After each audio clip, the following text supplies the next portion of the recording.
Hello and welcome to Broadcasting Scotland. My name is Lewis McGlynn. Hello and welcome to Broadcasting Scotland. My name is Saoirse Healy. Hello and welcome to Broadcasting Scotland. My name is Donald C. Stewart.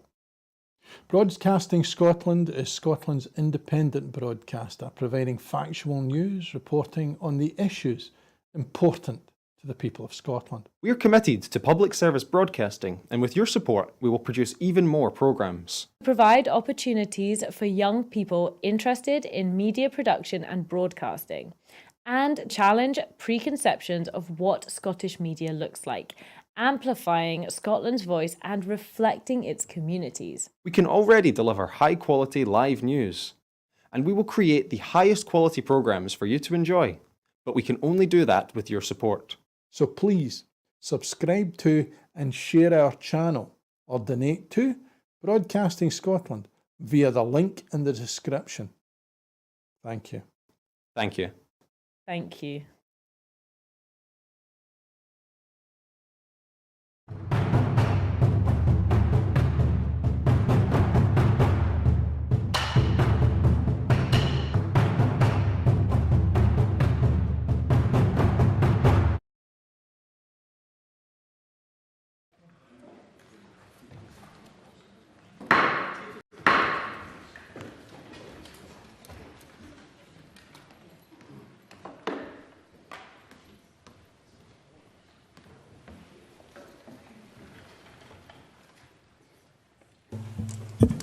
Good afternoon. The first item of business is time for reflection, and our time for reflection leader today is Carol Telfer, chaplain of the Glasgow Hospice of Marie Curie. Thank you for this opportunity. Over the past 3 years, Marie Curie has proudly led the nation in taking a moment to reflect and remember those who died during the pandemic, as well as supporting family, friends, colleagues and neighbours who are grieving. Sunday the 3rd of March has been chosen for the Day of Reflection, when we specifically remember and pay tribute to those close to us who have died, when so many people were unable to properly grieve their loved ones. My dad was one who faced his final days alone, as we as a family were unable to be with him as he died, away from home and away from those who loved him. The inability to celebrate his life through a proper funeral was difficult to come to terms with, as he was loved by so many. Sadly, our story is not unique, and we are aware of the impact this pandemic has made on so many. We are just one family who on the 3rd of March will take time to pause and remember someone who was loved so much. This year again, we are encouraging everyone to take a moment of reflection, to remember a loved one who has died. This could take many forms: spending time with family reminiscing, a moment's silence in an otherwise busy day, a time to pause and reflect on the days when the world was thrown into turmoil and for many their lives would never be the same again. As well as remembering loved ones who have died and supporting those grieving, the Day of Reflection is also a time of hope and looking forward. Marie Curie's vision is that everyone should have the best possible support and care as they or their loved one approach the end of their life. Whilst they may struggle to be hopeful, we want that time at least to be peaceful. There is a verse in Isaiah 26 that said, "God, you give peace to people who depend on you, to those who trust in you," and a prayer for all of those who have experienced loss. May the Master of the Sea still your storm. May you be reminded that God is present, even as the winds whirl and the waves crash. May you hold on to the hope that after the storm comes the calm, after the night comes the day. Amen. Thank you. Thank you, Chaplain. Thank you. Thank you. The next item of business is topical questions, and at question number 1, I call Kenneth Gibson. Thank you, Presiding Officer. to ask the Scottish Government what action it will take to ensure optimum ferry capacity to and from Arran in light of reports that repairs to the MV Caledonian Isles are not expected to conclude before mid-June. Minister Jim Fairley. Thank you, Presiding Officer. The delay regarding the MV Caledonian Isles is regrettable, and I recognise the frustration felt by communities as a result.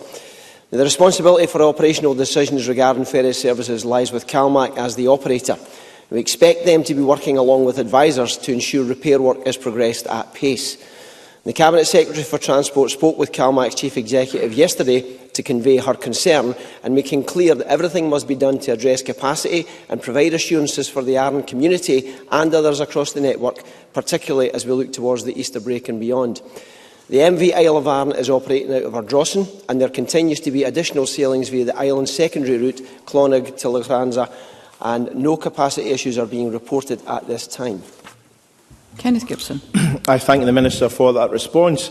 I know he is fully aware of the impact that numerous cancellations due to weather, mechanical breakdown and fender repairs have had on Arran and Ardrossan, together with Peelport's permanent closure of Ardrossan's Irish berth and subsequent removal of the MV Alfred by CalMac. Ardrossan to Brodick is CalMac's busiest route, yet it's being serviced by the 40-year-old MV Isle of Arran alone. With the Easter on the horizon, the loss of the Caledonian Isles couldn't have come at a worse time for Arran's economy. Right now, islanders need certainty.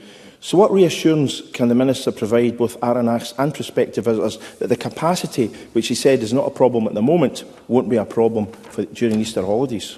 Minister. Thank you, Presiding Officer. The Cabinet Secretary for Transport has committed to engaging directly with the impacted communities. Now, she met with the Arran Ferry Committee last week, and she thanks Mr Gibson for his part in organising this event. At this meeting, she agreed to impress on CalMac the need for capacity to be in place for the Easter holidays, which she has done so this week and is something she will continue to do. And we are pushing CalMac to ensure that it has a robust contingency plan in place to ensure that it maximise the capacity with available vessels and can clearly communicate that the island remains open for business across that period. The Cabinet Secretary is also travelling back from a visit to the Western Isles, where she has met with local communities, port and ferry staff. Kenneth Gibson. I thank the Minister for that further answer. Of course, people can't book until at least the 4th of March new timings to travel because of the Caledonian Isles and the late decision in terms of it going down south, and the work has to be done on it. The coming disruption in fleet reshuffling is likely to be the first major test of CalMac's route prioritisation framework since it was overhauled last October. Can the Minister confirm that the appalling service Arran has endured in recent months will be considered? Also, whether the increased risk of cancellations and diversions as a result of the issues at Ardrossan Harbour will be factored into vessel deployment decisions, with ways found to expedite the MV Glensannox entering service on the ferry network at the earliest possible opportunity. Minister. As requested by Ministers following service disruption last year, CalMac have reviewed their route prioritisation matrix for the major vessel fleet. They've done this with the support of the Ferry Community Board. Following public consultation, CalMac have made a number of changes to their prioritisation approach, including more emphasis on the level of use by island residents and commercial vehicles, along with higher prioritisation for routes with limited capacity on alternative services. And I fully expect this to be applied by CalMac when they consider their deployment options. Now, those plans and timing for introducing the MV Glensannox into service will be kept under review as we progress through the build completion, handover and operation trials process. These are required to meet the MCA and other requirements and ultimately provide safe and efficient services for our island communities. Jamie Green. Thank you, Presiding Officer. The Minister said that the situation was regrettable. I mean, that surely is an understatement. It is catastrophic. The island is now being serviced by one vessel, which is over 4 decades old. If that breaks down, then what else is there? The problem is they'll need to take another ferry off another island route, pitting one island against another. This is shambolic, Minister. So let me ask directly, is the Scottish Government willing to put up its purse and give compensation to those businesses which are losing money, hand over fist, day in, day out, right now? And we'll also stand up and apologise to the people of Arran for the absolute shambolic handling of the entire ferry fiasco that his party and his government is presiding officer over. Minister. I thank the Minister for that question. The issues around compensation have understandably and rightly been raised many a time with this government. And I have looked into the penalty deductions that are made in relation to failures on the network, and it is the view that we should continue to use that money to reinvest in the ferry network. There is a legitimate goal around the use of those deductions, but I think that the best use of that money is to reinvest back into the network, and I have previously noted the calls for business support. But any such scheme would need to be carefully considered and would require stark choices to be made about funding priorities set against efforts to provide resilience in the network. The Cabinet Secretary and Ministers are due to meet to discuss these wider issues to island business resilience. Katie Clark. The Minister will be aware of the appalling implications on Arran as a result of the continuing failure to provide a regular Brodick-Ardrossan service. The Caledonian Isles has been out of service since early January. As has been said, the Alfred can no longer be used on the route, so we're reliant on 40-year-old Arran.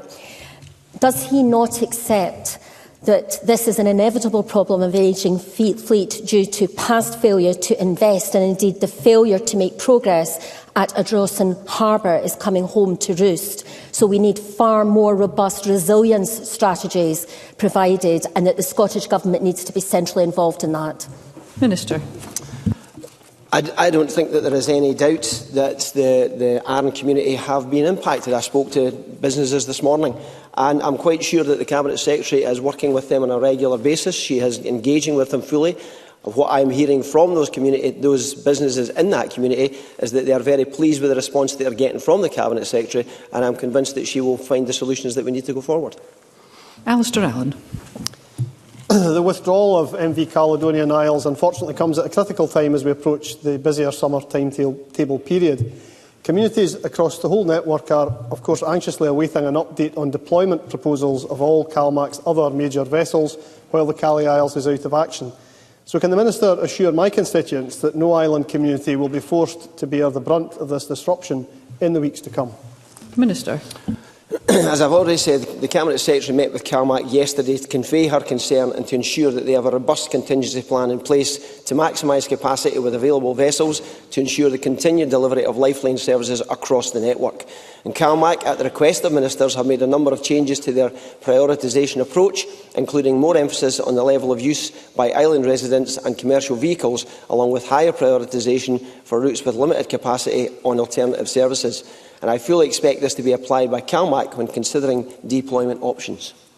Thank you. Move to question number 2, and I call Russell Findlay. Thank you, Presiding Officer. To ask the Scottish Government what its response is to reports that Police Scotland's Proportionate Response to Crime pilot, in which not all reported crimes were investigated, is to be extended across Scotland. Cabinet Secretary Angela Constance.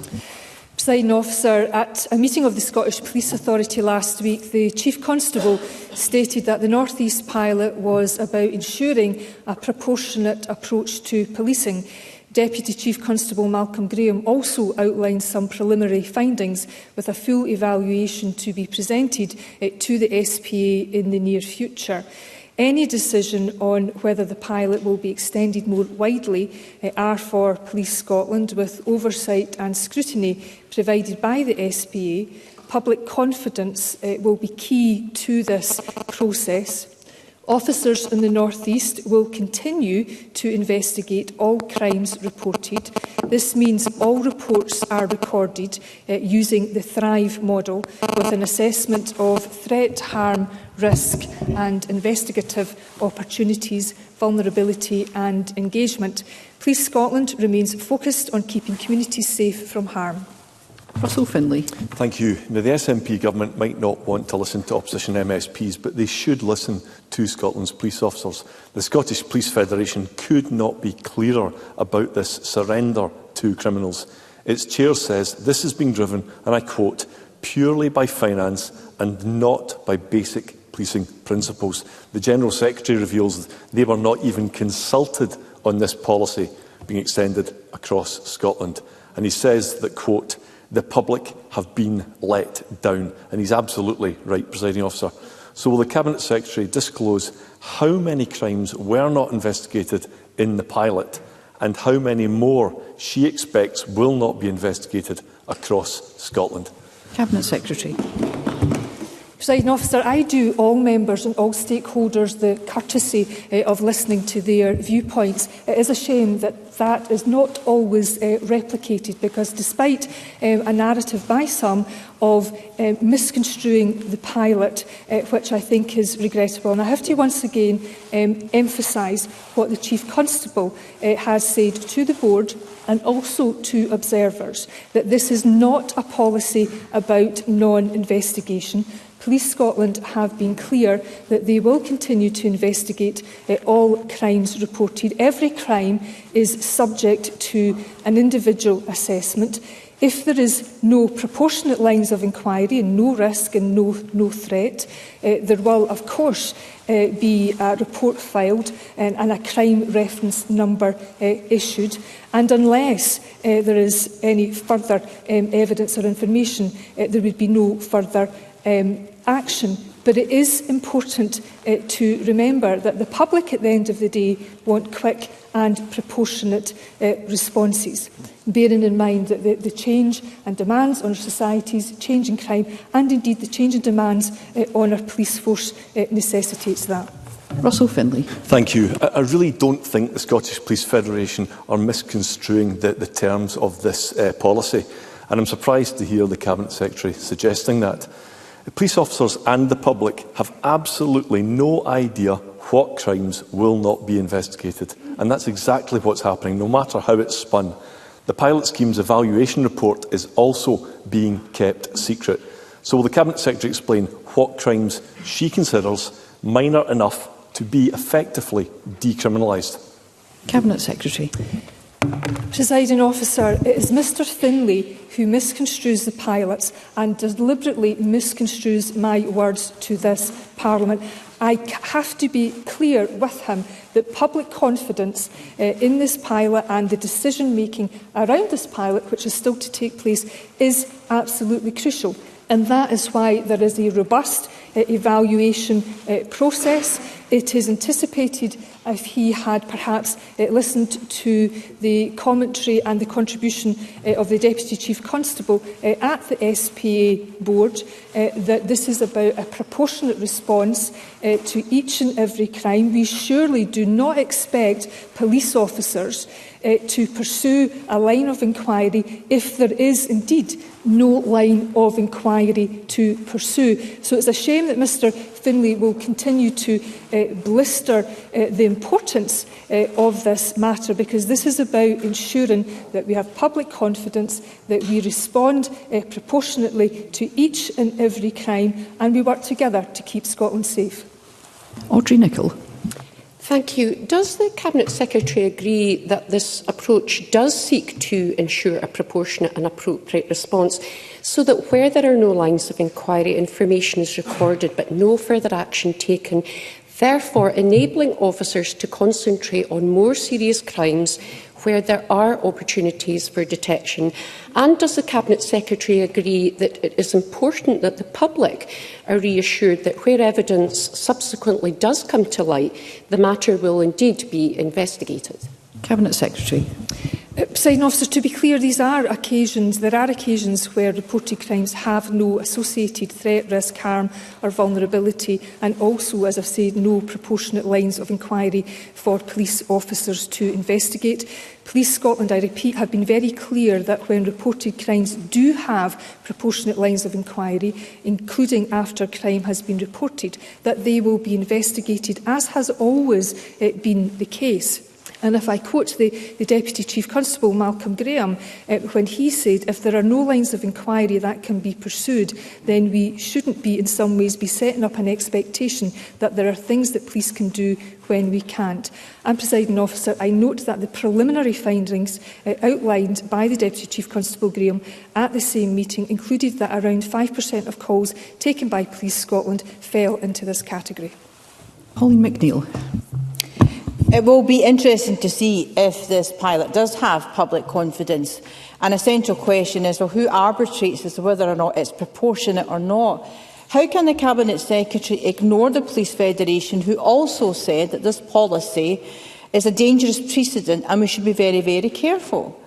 Is this, the Cabinet Secretary, the slippery slope Because if you don't investigate these crimes, how do we know that other crimes won't continue to be investigated? And how can the Cabinet Secretary be so sure this has public confidence?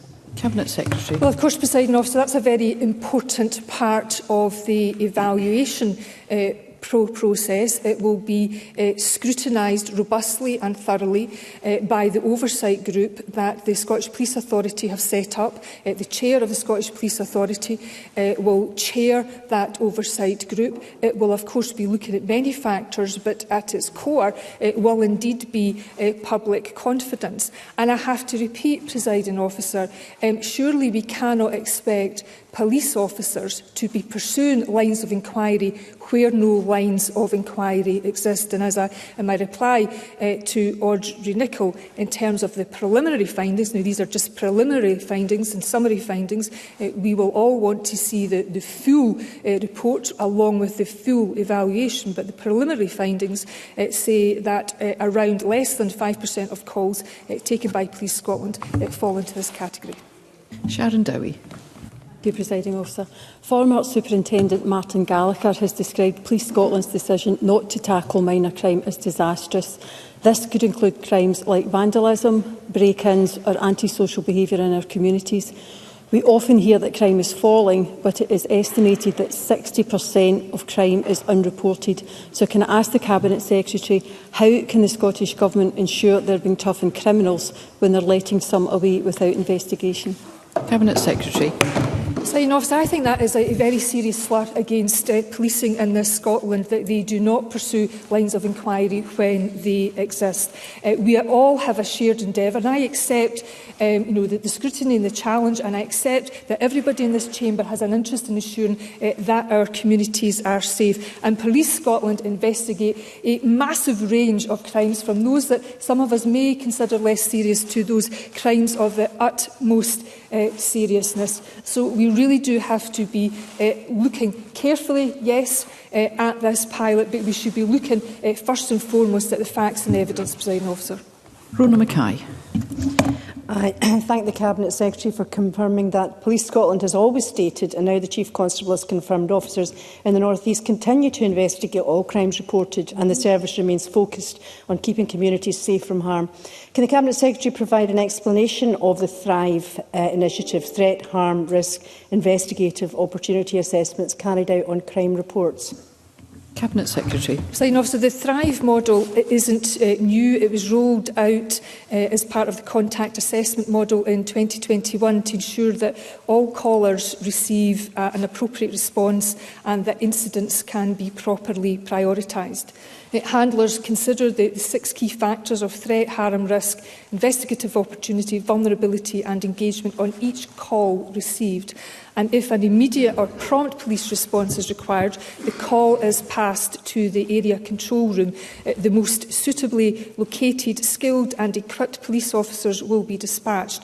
And if the call does not require an immediate response, it will be passed to a specialist team of officers and staff for further assessment.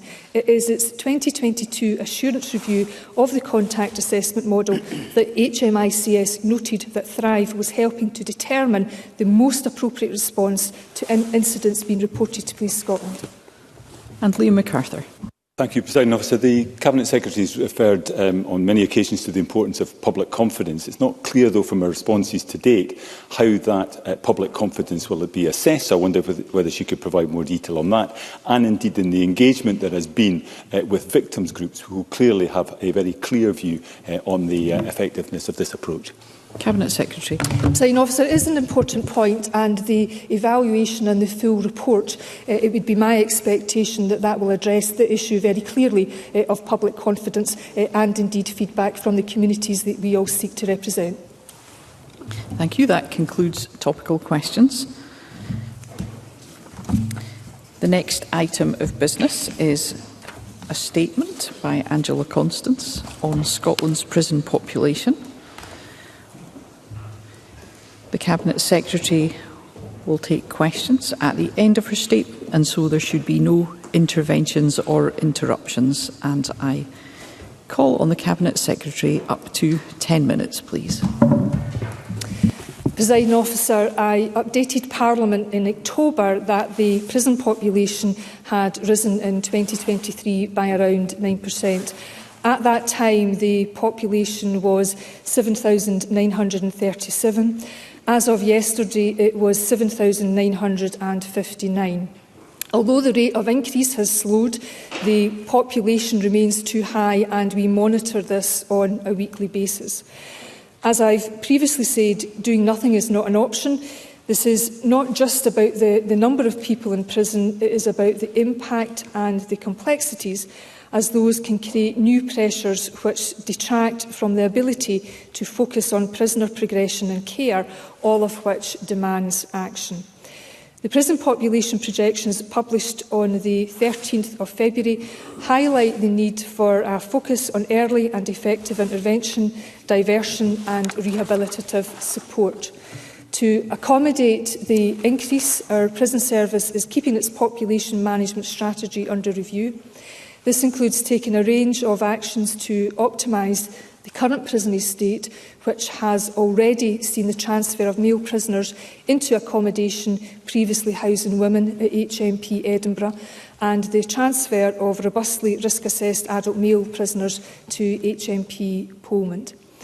To be clear, the Scottish Government is not changing its position on the use of prison. It will always be necessary for those who pose a risk of harm or threaten the delivery of justice.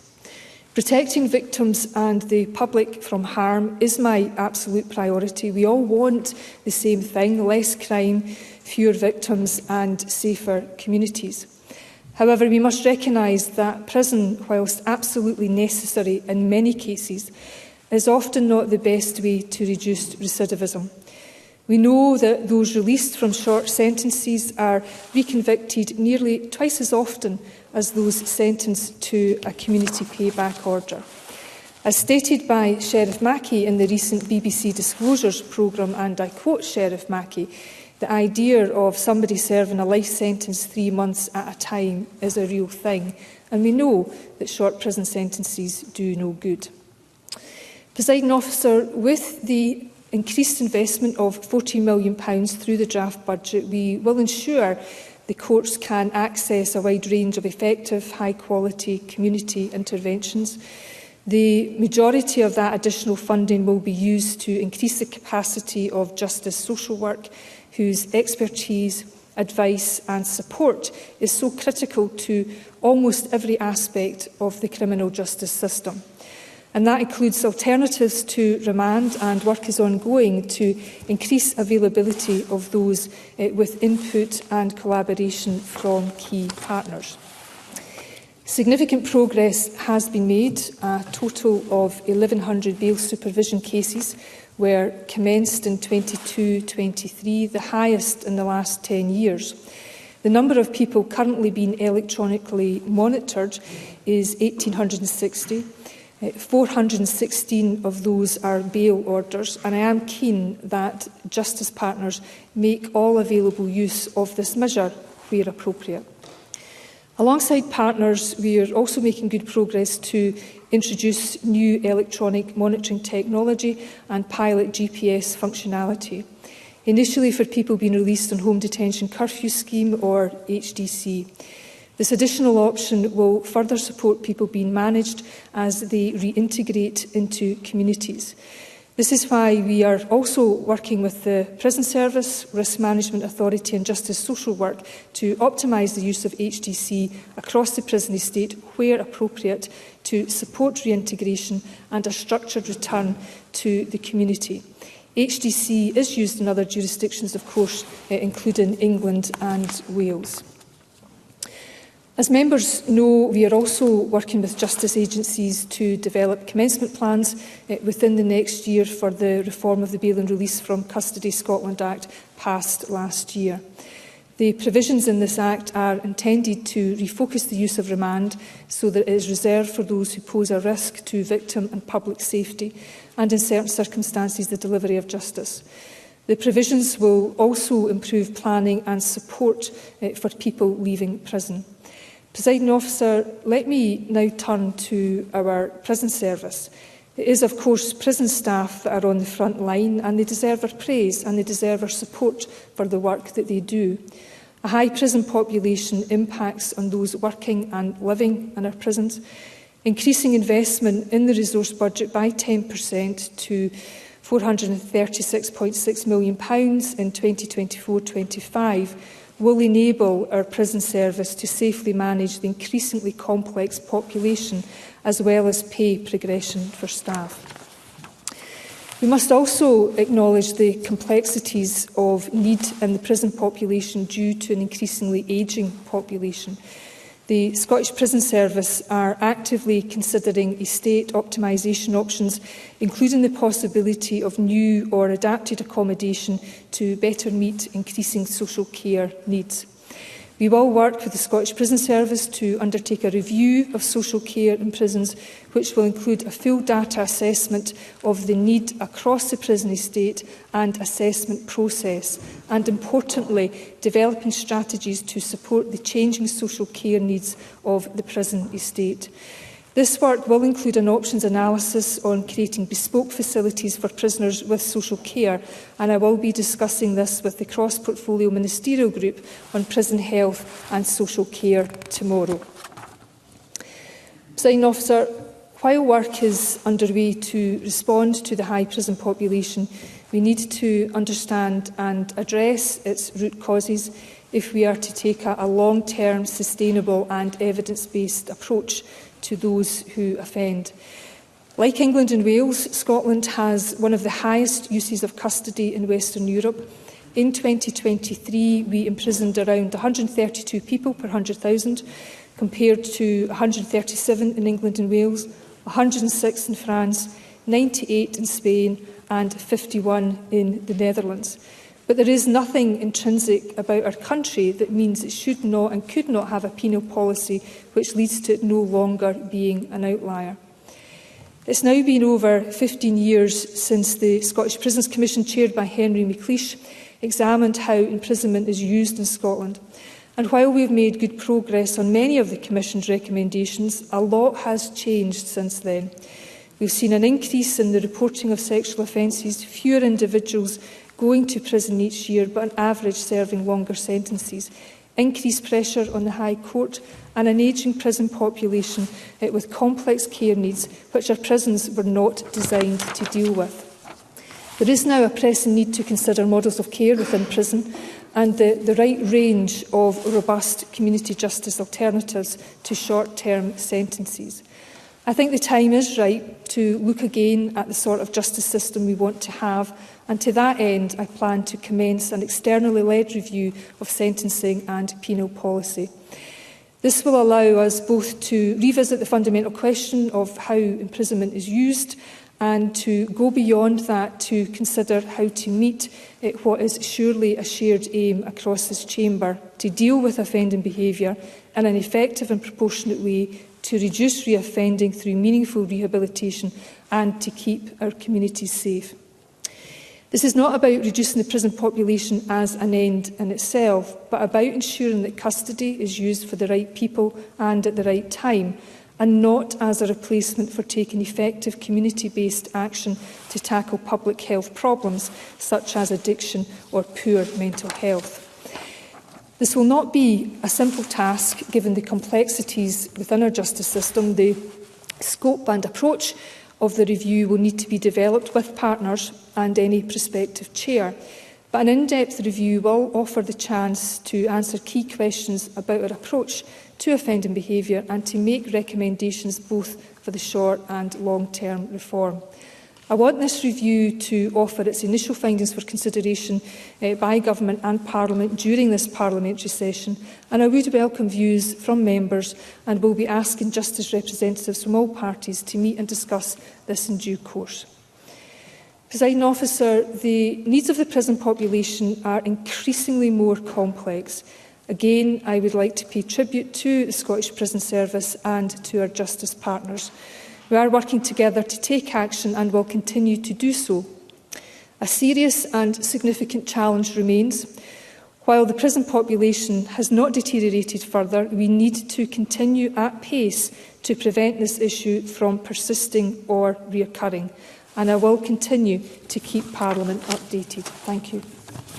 Thank you. The Cabinet Secretary will now take questions on the issues raised in her statement. I intend to allow around 20 minutes for questions, after which we'll move on to the next item of business, and I'd be grateful if members who wish to put a question were to press their request to speak buttons.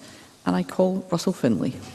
Thank you, Presiding Officer. I thank the Cabinet Secretary for advance sight of her statement.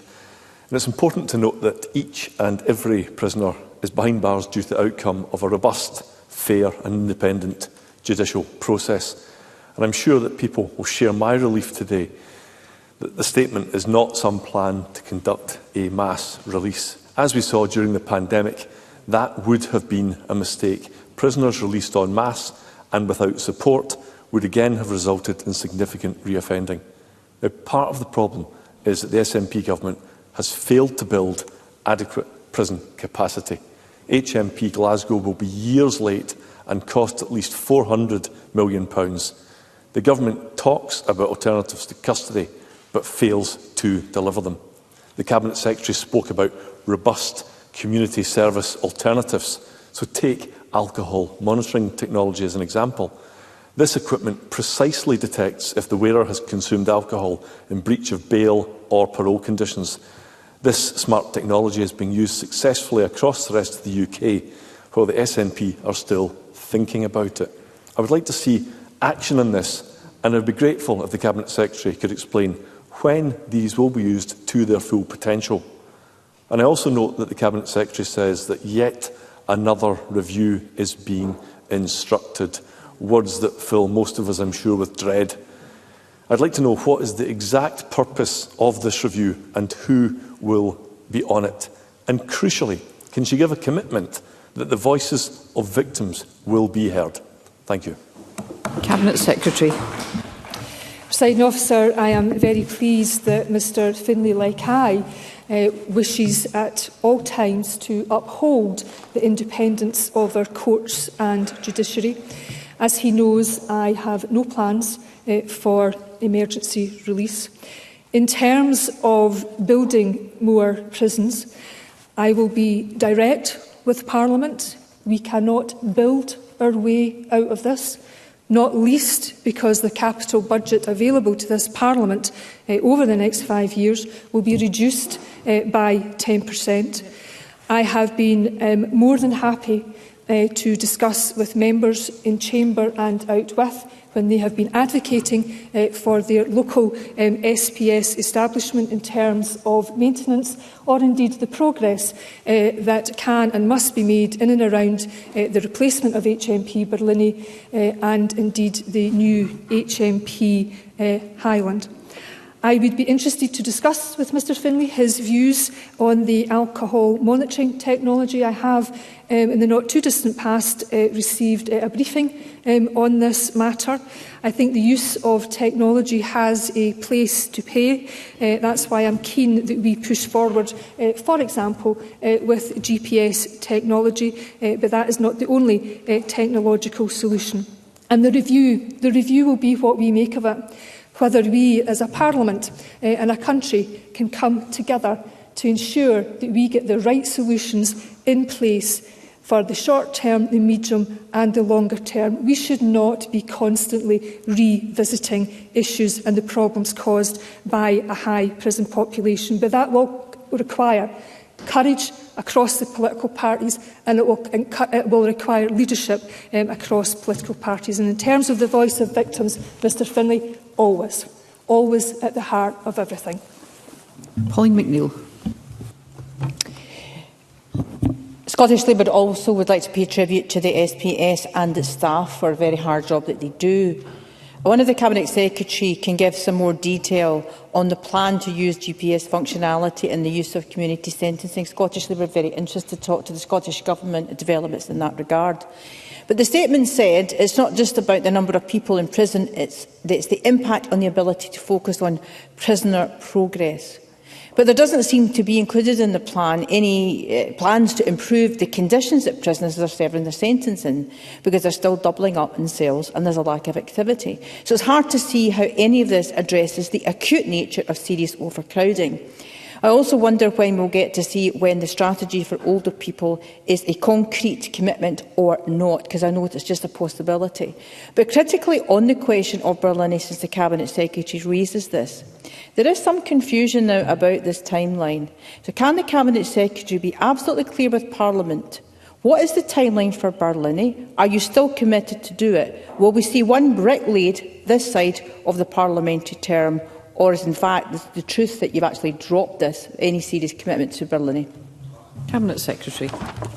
Presiding Officer, I very much appreciate Ms McNeill's tribute to the Scottish Prison Service.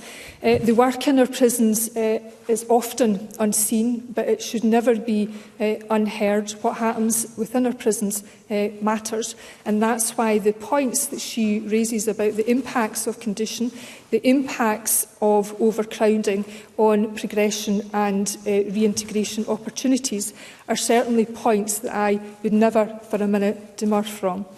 I have, of course, as you'd expect, engaged extensively with the Scottish Prison Service, and because individual rehabilitation regimes vary, I know that they are working hard to maintain that as much as they can in as many circumstances as possible.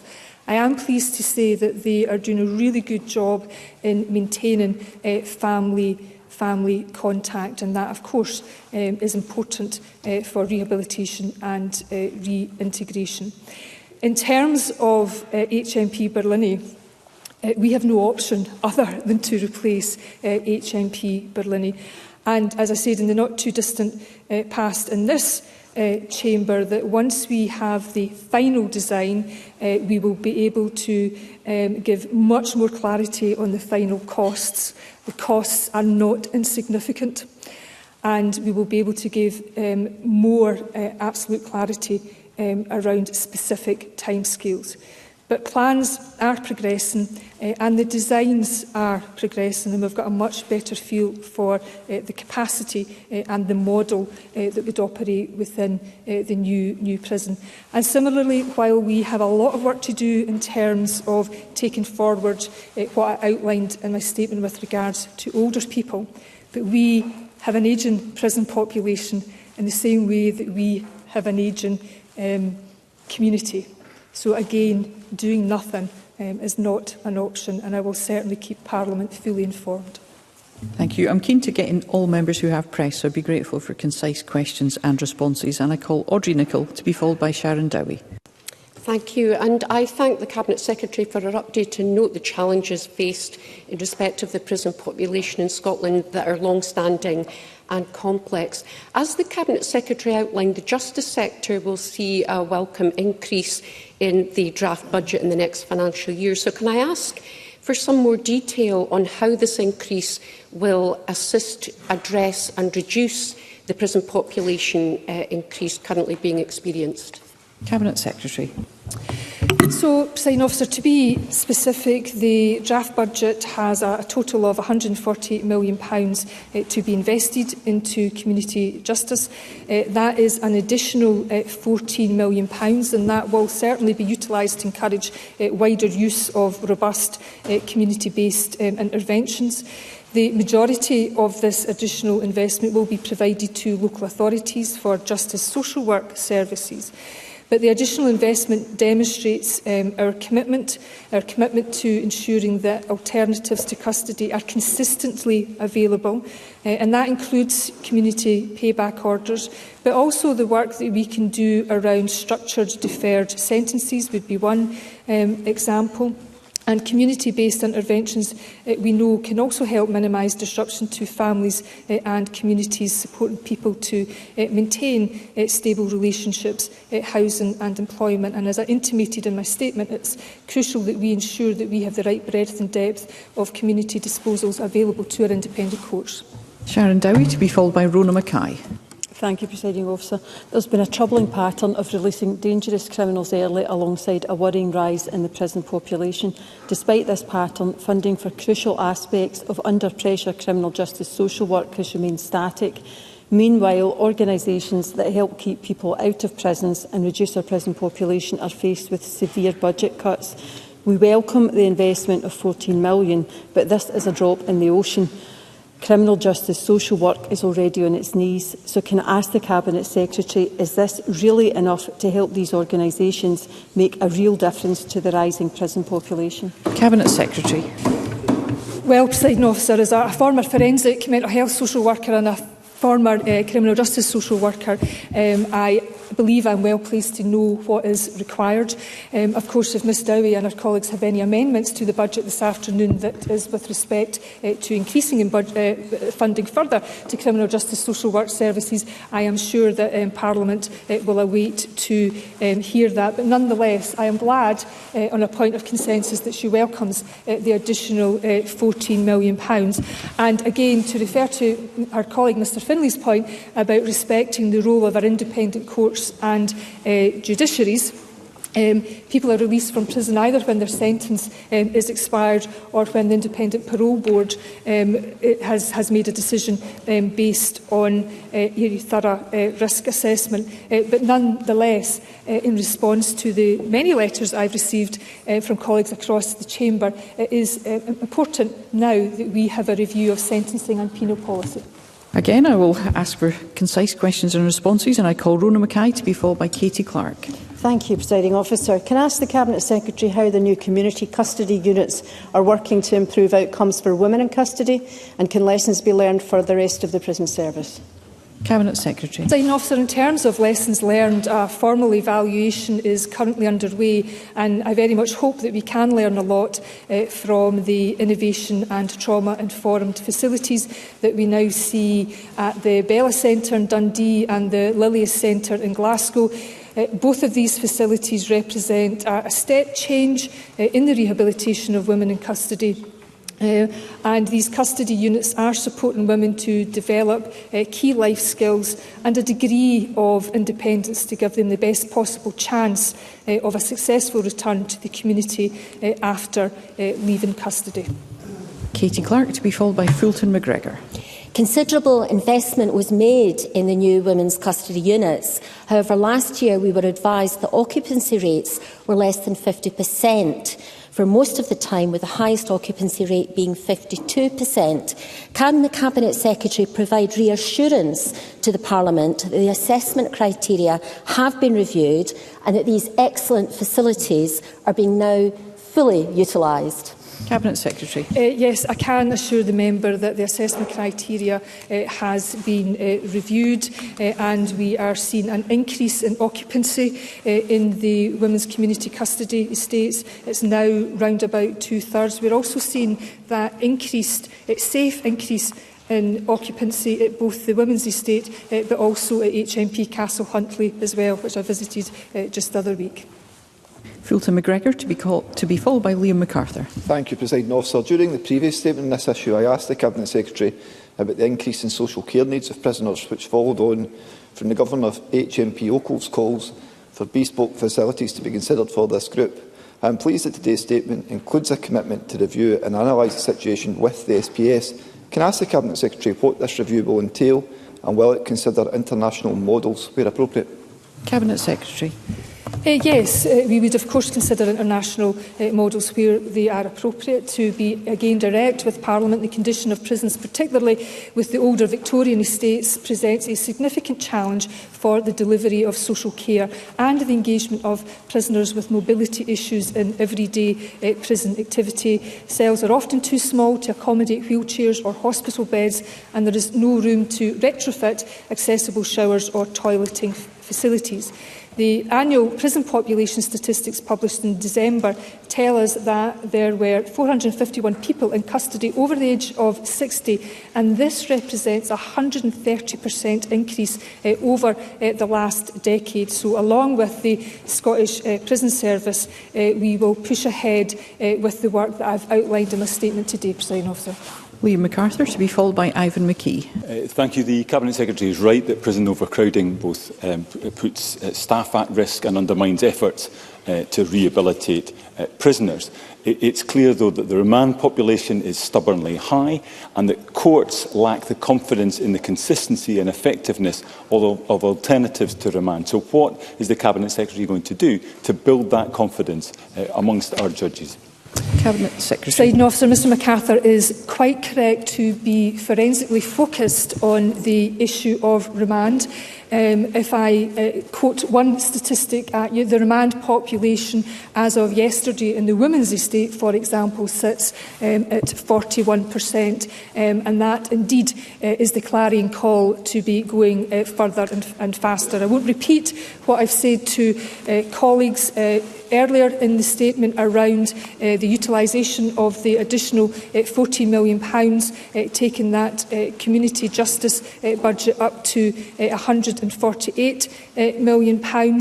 But there is additional work going on to strengthen alternatives to remand. That is taking place with key partners across the justice sector, and it is important to say that we are also seeing progress in and around bail supervision cases, but there is more to do to ensure that we have geographical consistency. Some areas in this regard are doing better than others, and we want to support those areas that need more support to achieve more. Ivan McKee, to be followed by Maggie Chapman. Last week I met with local community group Greater Easterhouse Supporting Hands, GESH, and heard about the great work they are doing with offenders through community payback orders. This allows offenders convicted of lower-level crimes the opportunity to contribute back to society in a positive way, be supported back into employment where appropriate, allow them to continue in employment through delivering community payback at weekends. This model seems to be a very effective way of rehabilitating offenders at much lower cost than incarceration, and supports local communities and residents with the opportunity to use this workforce to deliver on local projects. So can I ask the Cabinet Secretary what scope there is to expand this programme, where risk has been appropriately assessed, and how its benefits for society can be better communicated to the public? Cabinet Secretary.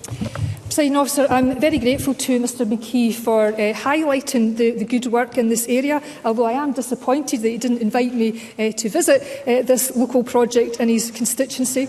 I do want to put on record my thanks to the Greater Easterhouse Helping Hands and all the work that they are doing. It is very similar to some of the work that the Cyrenians are undertaking in Falkirk in terms of supporting community payback orders and enabling people, particularly if they do have employment during the week, to meet their obligations at the weekend instead. And I think the work that Mr McKee has highlighted also shows the importance of the third sector in this regard, and it speaks to that cross-government, cross-society response that we need to galvanise for the sake of our criminal justice system, but also for the sake of safer communities. Call Maggie Chapman, to be followed by Annie Wells. Thank you. I note the forthcoming externally led review and the Cabinet Secretary's acknowledgement that prison is often not the best place for people. Given the risks of violence, drug addiction, suicide and other issues associated with incarceration, how will she ensure that the review is not just a tweak around the edges of what some consider a broken system? And will she explore ways to include recommendations by Howard League Scotland in their recent submission on Scotland's prisons to the United Nations Human Rights Committee? Cabinet Secretary. Presiding Officer, I'm grateful to Ms Chapman for her question. I think we should also always be directly speaking with each other about the consequences and risks of a high prison population, and she is right to highlight those. If I could just say to Chamber Presiding Officer, I'm serious about this. I am in this for the gains that we can make in the short, medium and longer term. That is in the interest of all the communities that we seek to serve. As I said in my statement, I want to engage with parliamentarians around the terms of reference in this important work. I'm also serious that it isn't about tweaking around the edges, and I'm also serious that I don't want us to be wasting time on reinventing the wheel. So it's crucial that the work that we are now about to embark upon builds upon what we already know and builds upon the commissions and reviews that have already taken place. I call Annie Wells to be followed by Jackie Dunbar. Thank you, Presiding Officer.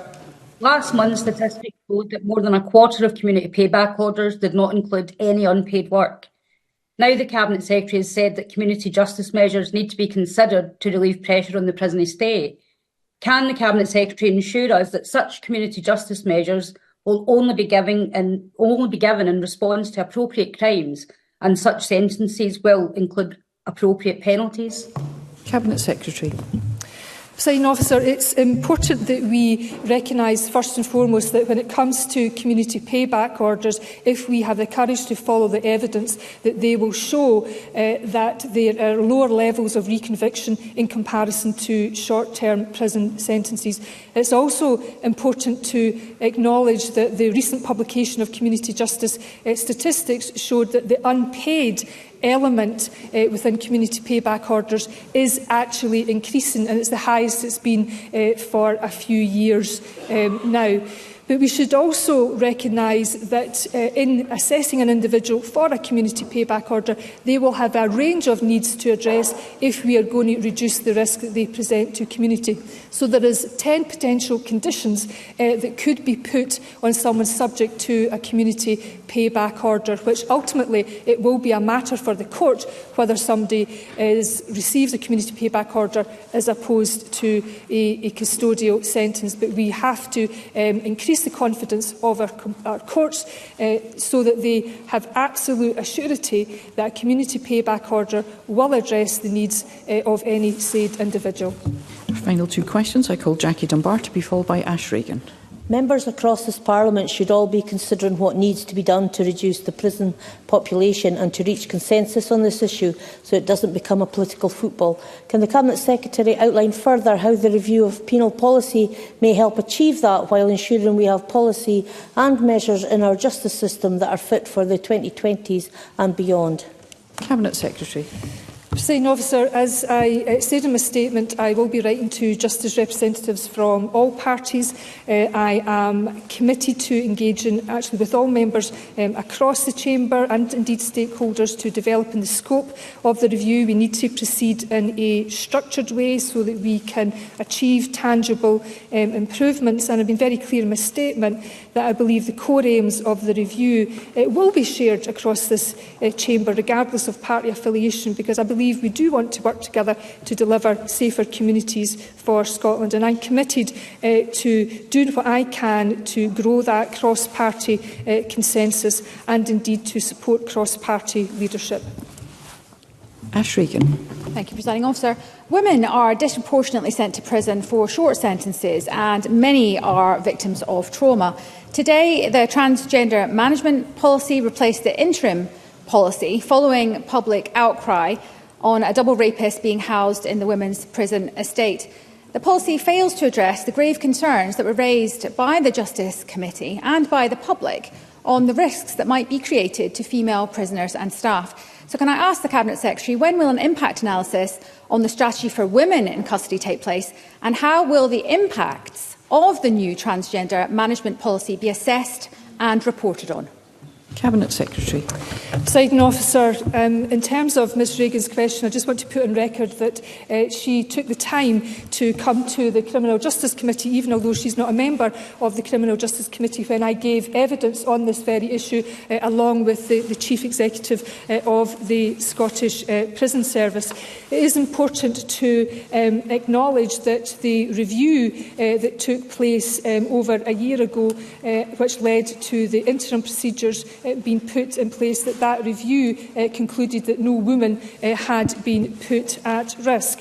And in terms of the new policy makes crystal clear, as it did in the interim policy, that should a transgender woman have a history of violence against women and girls, there are very clear criteria in the policy that they will be accommodated in the male estate. So first and foremost for me is indeed the protection of women who do often have an enhanced vulnerability. The new policy improves admission procedures because it acknowledges that the Scottish Prison Service, through no fault of their own, might be time poor, might be information poor, and in the absence of information, many transgender prisoners will be admitted to the male estate. So those core protections for women remain. And if Ms Reagan, or indeed any other member, wishes to discuss this further, I would be more than happy to do so. Thank you. That concludes the ministerial statement. And we move to the next item of business. I'll allow a moment or two for front benches to organise themselves.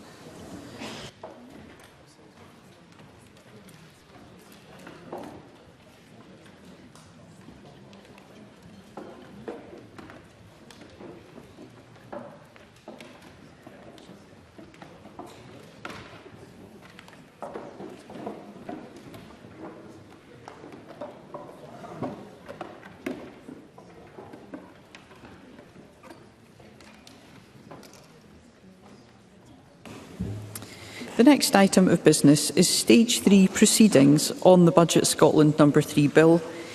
In dealing with the amendments, members should have the bill as introduced. That is Scottish Parliament Bill 41, the marshalled list, the groupings of amendments.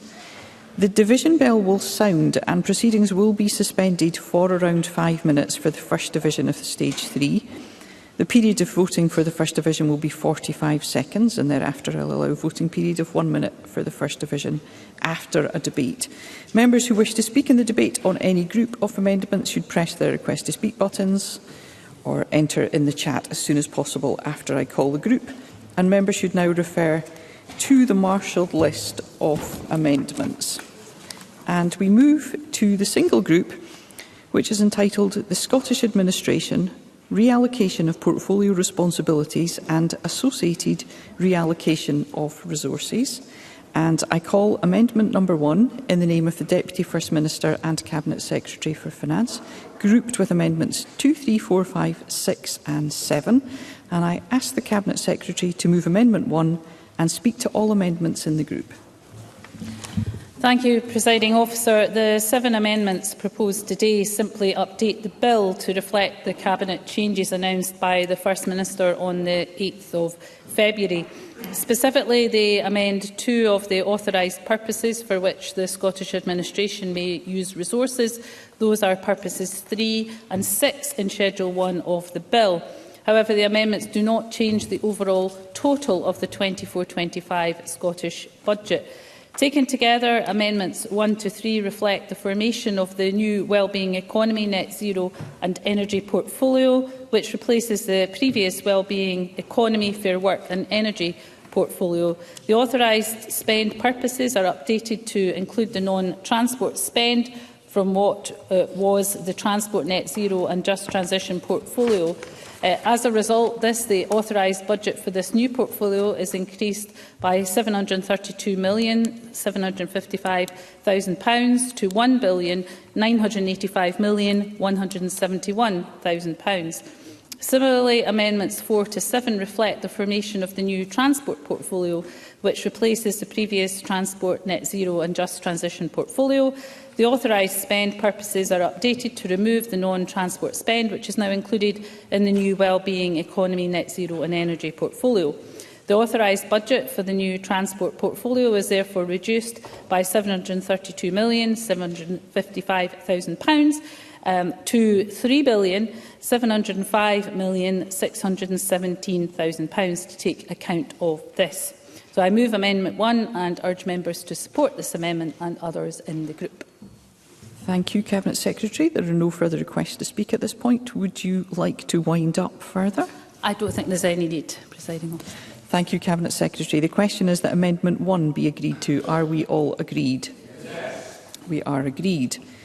I call amendments 2, 3, 4, 5, 6 and 7, all in the name of the Cabinet Secretary and all previously debated. And I invite the Cabinet Secretary to move amendments 2 to 7 en bloc. Formally moved. Thank you. Does any member object to a single question being put on amendments 2 to 7?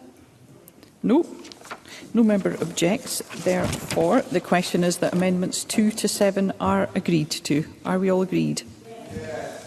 That ends consideration of amendments. And as members will be aware, at this point in the proceedings, I'm required under standing orders to decide whether or not, in my view, any provision of the bill relates to a protected subject matter. That is, whether it modifies the electoral system and franchise for Scottish parliamentary elections. And in the case of this bill, it's my view that no provision of the Budget Scotland No. 3 bill relates to a protected subject matter. Therefore, the bill does not require a supermajority to be passed at stage 3.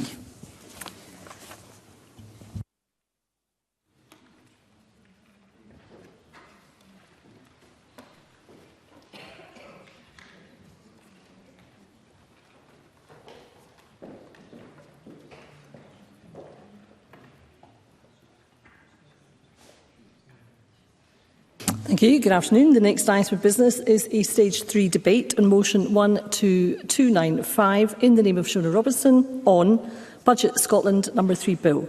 I would invite those members who would wish to speak in the debate to please press the request to speak buttons, and I call on Shona Robison, Deputy First Minister and Cabinet Secretary, to speak to and to move the motion. Up to 15 minutes, please.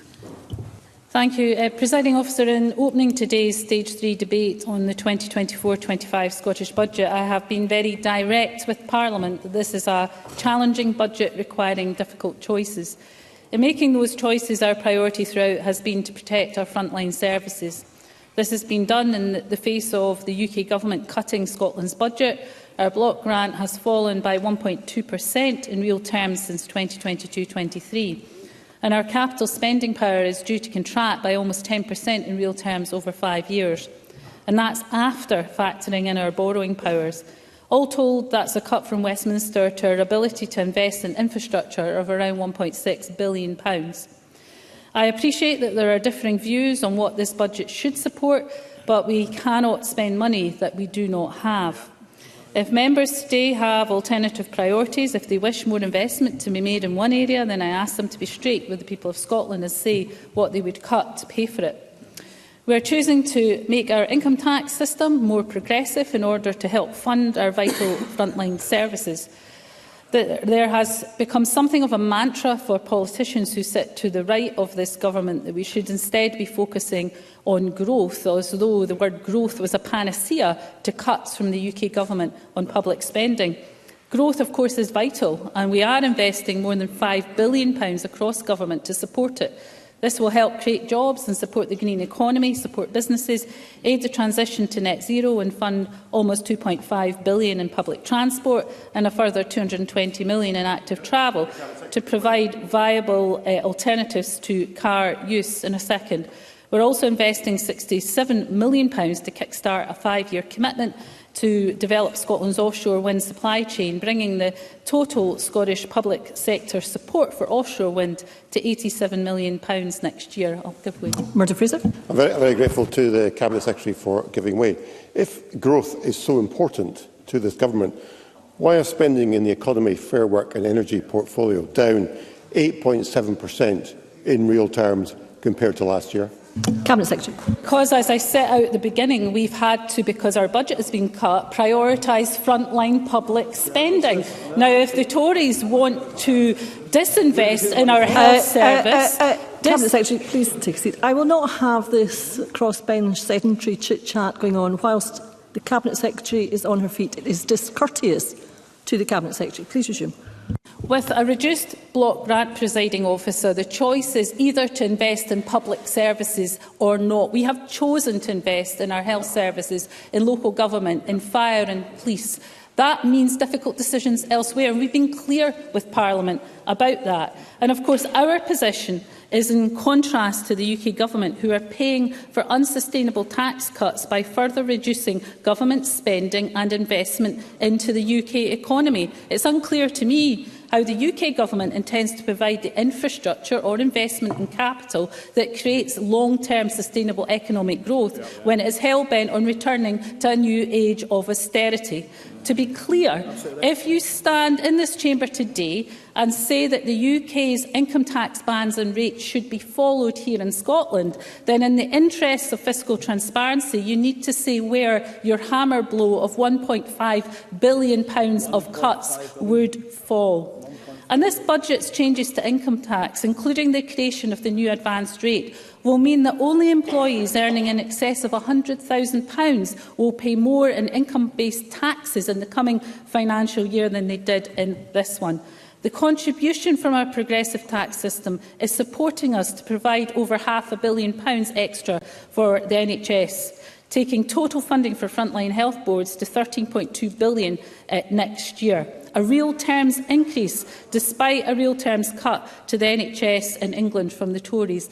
Very briefly. Sarah Boyack. Can I thank the Deputy First Minister for taking intervention? Can I ask her, is she aware of the fact that a quarter of Scotland's sight loss population live in areas served by the Princess Alexandra Eye Hospital, and her budget effectively cancels that replacement hospital, condemning them to rely on a facility that's been designated not fit for purpose for over a decade? Surely that's not investing in frontline services. Cabinet Secretary.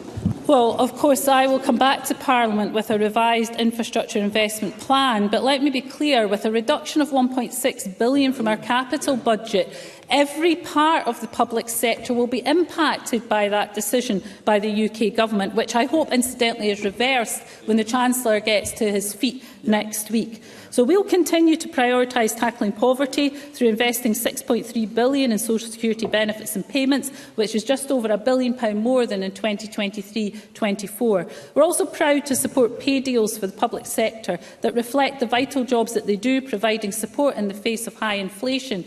This year's pay deals were around £800 million greater than planned, and our total expenditure on public sector pay is now around £25 billion, over half of our fiscal resource. And on average, public sector pay in Scotland is around 6% more than the rest of the UK. We intend to set out pay metrics for 24-25 after the spring budget, when the fiscal outlook is updated. But I cannot stress enough the danger to Scotland's public finances from the decisions of the UK Government at the spring budget next week. We are in the absurd position of finalising our budget plans for 24-25 today, when in a week large parts of it may be impacted by the choices of the UK Chancellor. Depending on which briefing is to be believed and which blacktop newspaper, the Chancellor possibly has headroom of around £10 billion. My message to the Chancellor could not be clearer. Prioritise investment in public spending and infrastructure over further tax cuts. A message echoed by the IMF, the IFS, the Resolution Foundation and others. I want to turn now to the Affordable Housing Supply Programme, rightly a topic of much interest across parties and stakeholders. And let me be clear, this is and remains a key priority for this Government. Since 2007, Scotland has seen over 40% more affordable homes delivered per head of population than in England, and over 70% more than in Wales. And I was pleased to see from this morning's stats that our affordable homes increased by 7% in 2022-23 compared to the year before, delivering almost 10,500 homes, the highest annual increase since the year 2000. The very difficult decision to reduce funding next year was driven by necessity rather than choice. Given the reliance on financial transaction funding for affordable housing, this has significantly been decreasing from the UK Government, with a reduction of around £290 million, that's 62% since 2022-23. And the challenge has been compounded with the UK Government announcing in the last 2 weeks a further reduction of £64 million in-year financial transactions through the recent supplementary estimates. And on top of this, we have the savage cut to capital budgets of £1.6 billion, all of which is impacting directly on the affordable housing budget. Despite all of these challenges, we remain focused on our target of delivering 110,000 affordable homes by 2032, and to support that we will bring forward the review scheduled for 26-27 to 2024, and will concentrate on deliverability. And of course, housing is a key priority if any additional capital becomes available, which, as I said earlier, the Chancellor has the opportunity to do next week, and I urge him to do so. I will return to Parliament in due course to set out what the impact of the spring budget is for our spending plans, including for affordable housing. I want to turn to local government, presiding officer, and I do recognise there are undeniable challenges, and I thank COSLA and council leaders for the ongoing engagement on the Scottish budget. The budget delivers record funding of £14 billion for local government, which is an increased share of the discretionary budget, baselining almost £1 billion of funding across health, education, justice, net zero and social justice, a fully funded council tax freeze, protecting up to 2 million households nationally, and additional support for our island communities.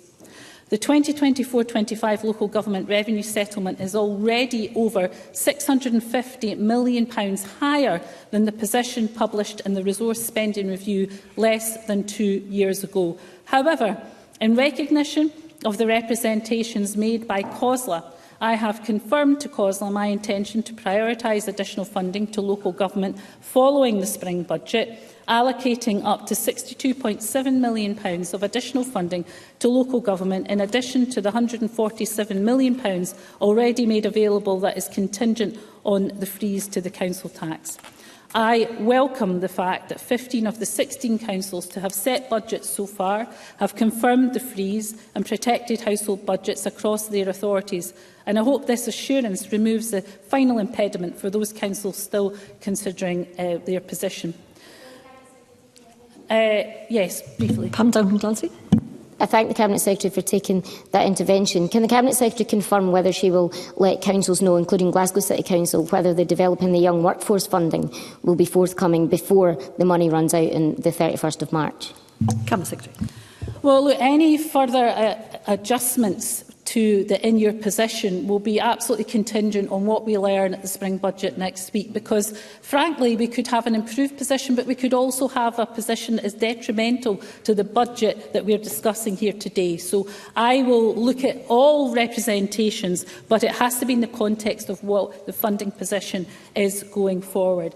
I've also listened, presiding officer, to the case made by island authorities regarding the additional costs of delivering services to island communities, and I'm keen to work with COSLA to review the effectiveness of the Special Islands Needs Allowance. But in the interim, I have committed to boosting the island's cost of living fund from £1 million to £5 million to support those services.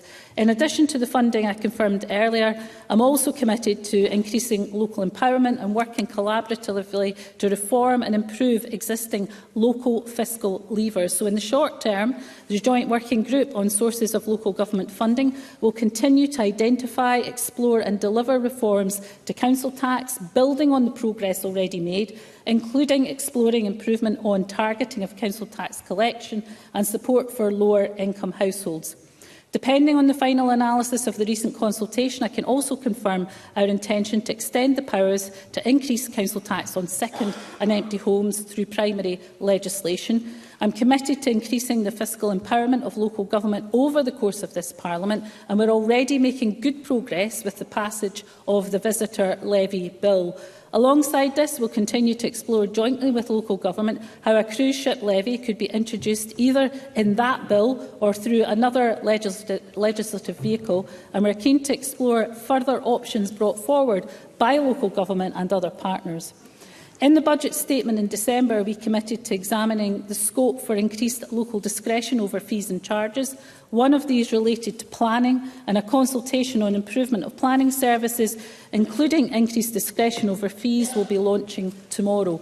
We're always open to new proposals from local government and joint exploration of options for increasing fiscal empowerment and functional empowerment. Indeed, we're open to sensible proposals from any source, including from across this chamber.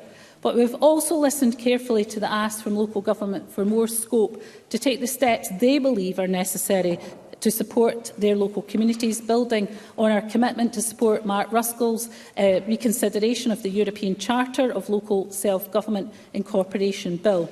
With this in mind, I can confirm that we will now begin constructive engagement on the request to consider powers of general competence and examine whether the outcome desired could be delivered through adjustment to the general power councils already have to advance well-being. Any new powers must balance fiscal responsibility and risk against the potential for positive outcomes and should therefore be explored in the context of the fiscal framework which we remain committed to developing with COSLA. Finally, the Scottish Government is committed to reform of the council tax, a commitment we share with our partners in the Butte House Agreement, the Scottish Green Party, and which is shared with COSLA. We have to date taken forward a number of short-term reforms to council tax led by that partnership through the Joint Working Group on Council Tax, which is co-chaired by COSLA and the Scottish Government. As the Minister for Community Wealth and Public Finance has discussed with Councillor Katie Hagman this week, I will now commit to supporting the group in their second phase of work, focused on longer-term reform, and in line with the commitments we have made in the Verity House Agreement. I hope we will have the support also of COSLA leaders representing all parties in agreeing to this work. This will include developing and implementing plans for public engagement to help build consensus on the nature of that reform. I will provide resources appropriate to enable that work to commence in the coming financial year, with a view to it concluding in 25-26 and to the outcome being considered by this Parliament before the next Scottish elections. In conclusion, Presiding Officer, I have been clear about the fiscal challenge that we face as a result of the UK Government's failure to invest in public services and infrastructure. I have called on the Chancellor to rectify this in his spring budget next week, and I continue to press the UK Government to increase capital funding available to Scotland. This is a budget which, in tough times, protects the vulnerable, invests in public services, grows our economy and tackles the climate emergency. Presiding Officer, I move that the Parliament agrees the Budget Scotland No. 3 Bill be passed. Thank you, Cabinet Secretary. I now call on Liz Smith on behalf of the Scottish Conservatives. Up to 11 minutes, please, Ms Smith. Thank you. Presiding Officer, if this budget process has achieved anything, it is the full exposure of the fundamental divide in Scottish politics.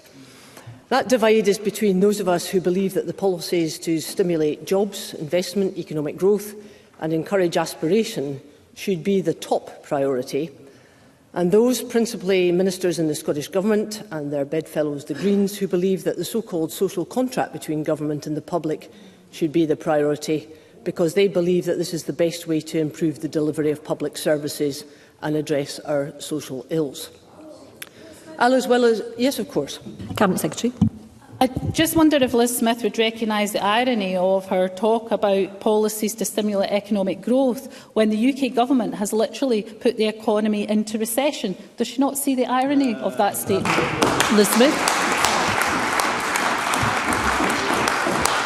What I see the irony of, Cabinet Secretary, is a Scottish Government that is pretending that it is on the side of economic growth when virtually everybody in the business community, I don't know how many economic commentators, have universally said that this budget is not about growth. But this policy... Yes, of course, Mr Swinney. John Swinney. I'm very grateful to Liz Smith for giving way. Do we take it from that very clear commitment that she's given that the Conservatives support growth and they're opposed to the social contract, that we will not hear any demands in her speech or from any of her colleagues on the Conservative benches for any more spending on anything than is contained in this budget? Liz Smith. Mr Swinney, I don't think you were listening there just now, which is most unlike you, Mr Swinney. Well, were you listening? Because I said very clearly about priorities, about the top priority. That doesn't mean to say that you're not going to agree with other things. It's the level of priorities that are the fundamental discussion in this whole budget. And it's not just a policy divide, it's a philosophical divide, because the debate matters, as does the future prosperity of Scotland. So I want yet again to put on the record why our approach to these benches is about the priority of jobs, investment, economic growth, of reducing the tax burden, supporting local government and ensuring there is lasting public sector reform. Now, the Cabinet Secretary, various ministers, and I think even Ross Greer in the last debate we had, have said in recent days that they've got a lot of respect for Sandy Begbie, but they disagree with him when he says that the current Scottish Government tax policy is threatening to make Scotland, and I quote, a dangerous place to be rich or create wealth. The trouble for them, however, is that virtually all of the people who are most likely to be able to deliver sustainable growth actually agree with Sandy Begbie. He was commenting... Yes, of course. I'm grateful for the intervention. Let's once again using the language that's used in the rates resolution debate last week around wealth creators, those most likely to deliver sustainable growth. Could you just clarify to me, does this mean that the Conservatives' belief is that only the highest earners, only company owners and chief executives are wealth creators and not the vast majority of the rest of the workers in our economy? No, absolutely not, Mr Greer. Absolutely not. But what I am saying is that those people who are complaining the most about this budget are the very people who are the leaders of businesses and the different sectors who are able to deliver the policies that we need to supply that growth in Scotland.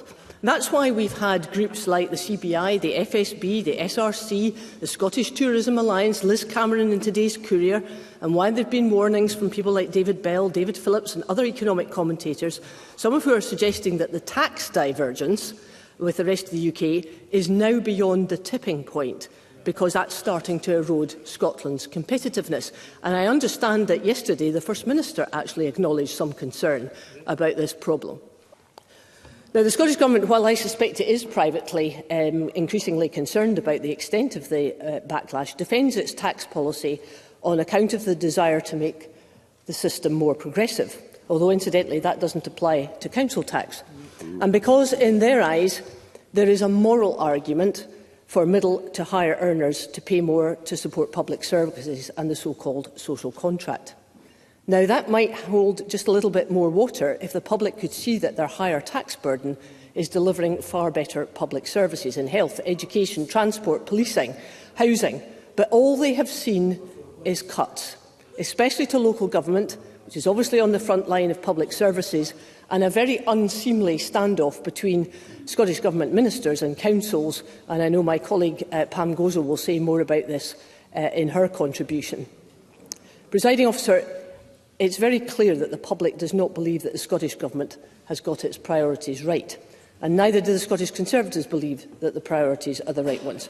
For example, the Cabinet Secretary knows from the two meetings that I've had with her that we would not be introducing the National Care Service Bill for two reasons. We don't believe that its structure will deliver the bill's intentions, given that there are blurred lines of accountability. And secondly, like the Finance Committee and several key stakeholders, we do not believe that it has been properly costed. That money would be better spent on helping local government to reverse some of the brutal cuts which have had to be made as a result of the persistent underfunding from the SNP. And on the question of the delivery of public services, there is an extremely important debate to be had about how we make limited resources deliver better results. And when we're measuring the results, we should be measuring the outcomes, not the inputs. And I well remember in the education brief, and I'm sure Mr Swinney will remember this too, we had a fascinating presentation from Reform Scotland, who had analysed the growing amount of money that had been put into education over quite a number of years, yet standards on an international measurement were falling. And I think there are cases in the economy just now where the same is true. We're putting more money into health, understandable for that reason, but as the statistics are showing, we are not delivering better outcomes. And the Institute of Fiscal Studies the other day was just saying we're not seeing, for the increases that we've had in public sector salaries, we're not seeing increased productivity, for example. I think they highlighted hospitals. Now, the Scottish Government received Barnett consequentials from business rates relief for a second year in a row. And instead of passing them on to businesses in Scotland, the money went into the health budget, much to the dismay, I may say, of many in business. And we saw at the weekend Nick Nairn commenting from hospitality. We've seen tourism, retail, leisure all bitterly complaining about that. And we disagreed with that decision. In a minute, Mr Mason. We disagreed with that decision, not just because it was the second year in a row, but at a time where we are desperate to kick-start the economy on the consumer basis. Scotland are losing out. Mr Mason. John Mason. I thank the member for giving way. I note the point she makes. Would she accept that some businesses in the hospitality and retail sector are doing very well, and it is better to target any support at those that really need it, for example, the islands? Mr Mason's made that point, I think, 7 times in my hearing, and there are aspects of the hospitality industry where I might agree with them, but generally overall, if you listen to what the Scottish Tourism Alliance is saying day in, day out, and I think there are particular problems for them when it comes to this increasing tax differential, so I can't really accept that point generally. And I know the Cabinet Secretary didn't like my number of 411 million of savings, which could have been made if we had returned to the 2016 levels, which the Scottish Government promised that it would get back to in terms of the size of the public sector. And we've seen a huge growth. I'll take one more intervention. I have to point out that in Liz Smith's calculations, of course, the figures she used meant that anyone leaving the Scottish Government would leave with absolutely no redundancy package whatsoever. So I'm afraid we can't take those figures credibly at all. But on the same token, Cabinet Secretary, you're well aware that had the Scottish economy grown at the same rate as the UK economy, we would have had £6 billion extra money to spend. So from that angle, I'm not going to accept that line. Now, Deputy Presiding Officer, I'm just going to finish on a couple of things, because it is very important, I think, that we understand what it is that creates the dynamism and the aspiration and the innovation and the invention that Scotland potentially has so much to offer. But at the moment, this budget has left Scottish business and industry in a state of despair. And it's as strong as that, in despair. They are well aware of the difficulties that the Scottish Government is in, but they just feel that this whole budget has been anti-growth. And on that basis, Cabinet Secretary, I leave it with you to have another think about what on earth we're going to do to try to mend the big black hole in the Scottish Government finances, but also to inspire Scotland to get the best out of everything that we should be able to do without all the barriers and hindrances that this Government has put in its place. Thank you. I now call on Michael Mara on behalf of Scottish Labour. Up to 9 minutes, please, Mr Mara. Thank you, Presiding Officer. Scottish Labour is clear that this budget does not deserve the support of Parliament today. It is a chaotic and incompetent budget, and it's a budget that has been damned under scrutiny by the cross-party committees of Holyrood. It fails the Government's own tests. It betrays their own rhetoric and their own spin. It is not a budget for growth. It is not a budget for public services, and it is not a budget that fights poverty. It is a budget based on the economically and fiscally illiterate assumption that income tax can be used to plug the hole left by the SNP's failure to grow the economy. And we've heard a little bit more from that from Mr Swinney, just in the last, not at the moment, but Mr Swinney set out just a few moments ago that he seems to fail to understand that you deliver a social contract by growing the economy. The two things are not in opposition. You have to deliver the growth to deliver public services. But this is a budget that hikes taxes for nurses struggling with the mortgage, while the SNP demand tax cuts for energy giants struggling with unprecedented profits numbering in the billions. Mr Mara, please resume your seat. First Minister, please desist. Mr Mara, please continue. And it is a budget where Scots are going to pay much more and get much less in return. We know that the public finances are constrained by an economy that is not working and two governments that have wasted billions whilst families count every pound. That is why any future Labour government will refuse to play fast and loose with the public finances, why we won't make unfunded spending commitments, and why we will open the books to put public scrutiny at the first opportunity, Presiding Officer, should we have the chance to serve. Because people across Scotland continue to struggle in the shadow of the Liz Truss government that crashed the economy. No, thank you, sir. We watch on in recent days, aghast, Presiding Officer, at the car crash TV horror show of a Tory Prime Minister only 18 months ago peddling conspiracy theories on far-right platforms in front of audiences, including known Nazis. We watch on, not in the least bit surprised that the current weak Tory Prime Minister can refuse to do anything about it. And the sooner that this country has the chance to change for the better, it is urgent, and there is only one way that we can deliver that change. The consequences of this... certainly. Michelle Thompson.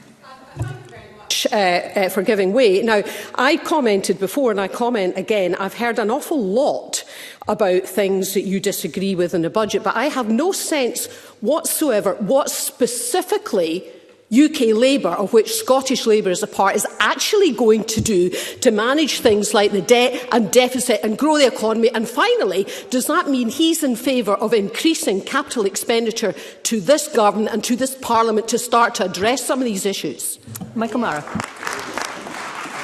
Ms Thompson is absolutely right that we have to grow the UK economy, and we have to take action to do so. And I can tell you how we go about doing that. On day one of a UK Labour government, we would deliver a new day for working people in that first 100 days, working towards it. Oh, and the First Minister mocks the very idea of putting money into people's pockets through a real living wage, having day one rights in the workplace, banning zero-hour contracts and enhancing. Those are pro-growth policies that would deliver growth for the UK economy. No, thank you, sir.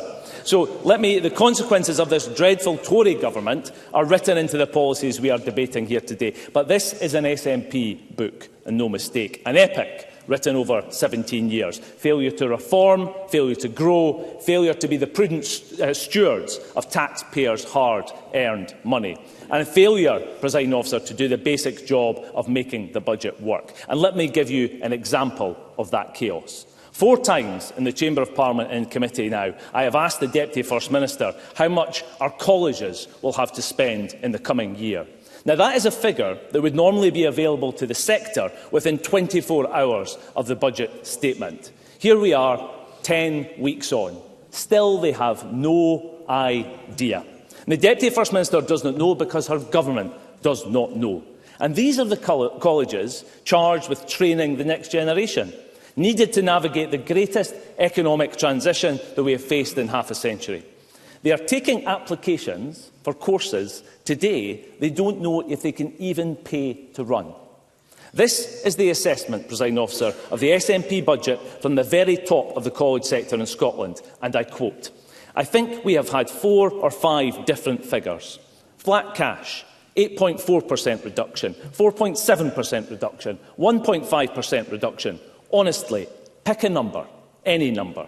No direction, no leadership, no clarity, no empathy, no solutions, no clue." Presiding Officer, it is chaos. Multi-million-pound typos. Failure to provide the Scottish Fiscal Commission with key strategic documentation accounting for £25 billion. A council tax freeze the civil service were not warned of and to which the Cabinet did not agree, announced before a bemused party conference by a weak First Minister in open panic following a massive by-election defeat. And it's a tax policy that the Deputy First Minister has still not delivered, in which SNP councillors have unanimously demanded that not be repeated. A government elected on a manifesto promise to recruit 3,500 additional teachers, but we now know that the SNP in Glasgow City Council alone will cut 450 teacher posts due to budget cuts visited on them by the SNP in Holyrood. And the Deputy First Minister was in front of the Finance Committee only last week saying that maintaining teacher numbers is critical to helping kids in poverty. What an unholy mess. And it really does beggar belief. Even the things this government claims are its priorities, claims it's focused on, the sacred missions it manages to run into the ground. It's almost as ludicrous as a Prime Minister entering number 10 on a promise to grow the economy, only to lead the economy into Rishi's recession. And given all of this, trying to hide the whole thing is perhaps the rational decision. No wonder they are so keen to make the budget as opaque as possible, to try and hide the truth by continually failing to present coherent figures requested by the Parliament's Finance Committee, or through their failure to provide key documentation promised time and again, but never produced, certainly. Cabinet Secretary. Michael Mara's just used the word opaque. So, in the interests of transparency, given Michael Mara has now set out again that Labour would cut taxes, can he set out where the spending cuts will come? Because each budget has two sides to it. Michael Mara has been here long enough to know that. So he set out the tax cut side. What about the spending side?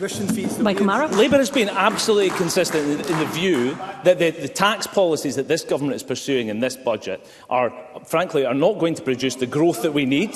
The growth that we need.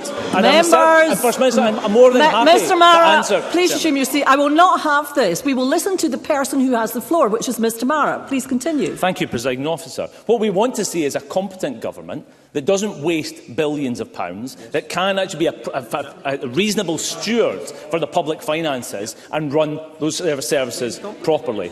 And of course, it wasn't the thank you, Madam. And of course, it wasn't the Labour Party, and the First Minister may want to listen to this one, but the Institute for Fiscal Studies, no less, who have said that the SNP government presented, and I quote, a seriously misleading picture of local government funding, and have called out the trademark SNP spin on NHS funding, which is, of course, decreasing in real terms. And the Deputy First Minister must wish now Mr. that she Fitzpatrick. could channel...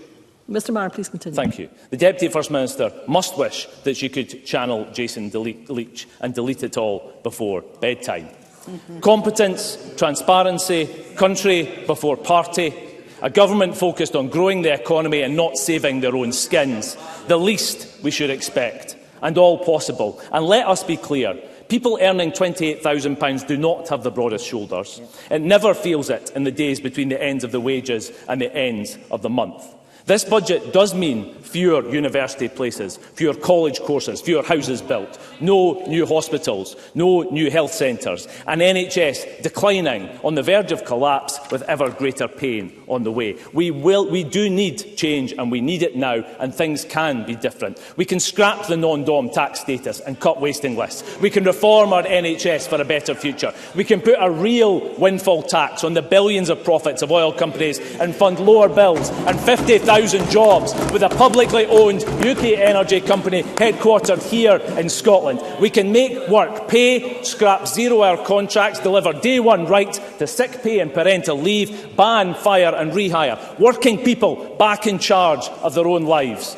We can have a responsible government that puts country before party and will ensure value for money, value for taxpayers' money. Closing, Presiding Officer, in doing all of this, we can bring growth to an economy that two governments have failed. The sooner we can have change, the better. The sooner we can vote for change, the better. And the sooner that Labour can make that change, the better for Scotland. Thank you, Mr. Mara. I now call Alec Cole-Hamilton. Up to 6 minutes, please, Mr. Cole-Hamilton. Thank you very much indeed, Presiding Officer. Presiding Officer, the Scottish Government is reaching for more tax rises in this budget, punishing low and middle-income families through fiscal drag. It has taken a hammer to green renewables piggy bank. It is cutting public services for young and old alike. And why? Because SNP and Green ministers are completely out of ideas about how to spark growth, drive innovation or enlarge the tax base sustainably. Because they have a habit of making costly blunders. 2 ferries rusting in dry dock, the botched deposit return scheme, independence papers selling Scotland's prize seabed on the cheap, and next in their sights is the clueless billion-pound bureaucratic ministerial takeover of social care we are set to debate this week. In every case, taxpayers and public services are expected to pay the price. This government is out of touch. It is taking people for granted. One thing the government must realise is that it needs the talents of everyone to grow the economy and make our country fairer. There is an intrinsic link between the health of our people and the health of our economy. People are waiting in pain for long overdue operations, their conditions worsening by the day. It can take years for people to get the mental health treatment that they desperately need, meaning that they can't get on in life. And there are now in the region of 200,000 people in Scotland out of work because of mental ill health, long COVID and long-term conditions. That's costing our economy £870 million a year, according to the think tank, Our Scottish Future. The longer people are out of work, the worse their prospects become. The longer they wait to be treated, the greater cost to the NHS. It's why making yet another cut to overwhelmed mental health services makes no sense whatsoever. And it's why the SNP's choice to freeze all NHS building plans, a hard stop on these construction projects for 2 years, are so damaging. Because that includes the national treatment centres that were once heralded as a cure to our waiting lists. It halts the much-needed replacement of the Belford Hospital in Fort William, the upgrading and refurbishment of Caithness General alongside the Princess Alexandra Eye Pavilion that Sarah Boyack rightly mentioned. We need to see joined-up thinking and an understanding that there is an element of spending to save here, a preventative agenda. The same can be said for the 33% cut to the More Homes budget. It is totally disproportionate to the challenges that exist within the Scottish Government's own capital budget. And this morning we learned that homeless applications are at their highest level since records began in 2002, with an 8% increase in children in temporary accommodation. Just look at some of the things that are being said by the housing and poverty organisations that together, Presiding Officer, wrote an excoriating letter to this government. They said that they are perpetuating housing inequality, risks the transition to net zero and baffling in the face of spiralling homelessness. Not my words, Presiding Officers, theirs. The priority that is being placed elsewhere in the budget on social security risks being undermined entirely by this myopic approach to housing. Because in this cost of living crisis, housing accounts for a huge proportion of household budgets, and cutting housing will push more people into homelessness and precarious situations. Presiding Officer, there was an SNP manifesto commitment at the last election to hire 3,500 additional teachers. We heard something of that from Mr Mara, and classroom assistants alongside them. But teacher numbers have actually fallen in the 2 years since then. And just look at SNP-run Glasgow, where 172 teaching posts are now on the chopping block. And the Scottish Times Educational Supplement have uncovered that's actually part of a plan to cut 450 posts over 3 years. Across the country, we're going to see bigger class sizes and more pupils becoming disengaged or excluded from school. And it's particularly devastating for those newly qualified teachers attracted to the profession by this government's promise of work, where the plan is to lift Scotland. Where is the plan to lift Scottish education up? Because we've not got in-class support for pupils who are disappearing. Teachers dipping into their own pockets to pay for basic equipment, workloads out of control, a government that is complacent on school violence and refusing to put any money into fixing the dangerous concrete that exists in the roofs above the heads of our pupils. Scotland has just recorded its worst ever scores in the international education rankings, yet the SNP Green budget will make it significantly harder for that to turn around. There is also a real danger that the government is on the verge of taking colleges, universities and apprenticeships for granted. We can't allow our excellent institutions to be downgraded in the way that they are. It's a £100 million cut, which in NUS Scotland's words will mean fewer courses, fewer staff and fewer opportunities. It's going to damage key industries experiencing skills shortages, especially in renewable technology. So I can't fathom why the SNP and Green members are backing this cut. Why is there an indifference to what's going on? This budget as a whole will starve Scotland of the climate-friendly initiatives, jobs and skills needed to kick-start growth and compete the race for the industries of the future. Cutting drugs funding will also mean that more people will end up requiring emergency healthcare or be lost to us entirely in our spiralling drug death emergency. More education cuts will punish pupils, students and anyone looking to upskill and retrain for a better life for themselves and their families. If SNP and Green ministers want to take credit for the extra funding being invested in pay deals and in social security, so too must they take responsibility for where there are painful cuts. So we won't vote for it, because people need a Liberal budget that invests in local services, mental health and growing the economy. A Liberal budget which enables businesses and entrepreneurs to prosper. And a Liberal budget, presiding officer, which generates the tax revenue we need to lift up Scottish education, rescue the NHS and build more warm homes. Thank you, Mr Hamilton. We now move to the open debate. Backbench speeches of up to 6 minutes. I call Kenneth Gibson to be followed by Sam Gozel. Mr Gibson. Thank you, Presiding Officer, and I commend the Deputy First Minister for taking such difficult decisions in extremely challenging circumstances. This budget clearly sets out to protect our public services, with above-inflation support for our NHS, police, fire services and local government.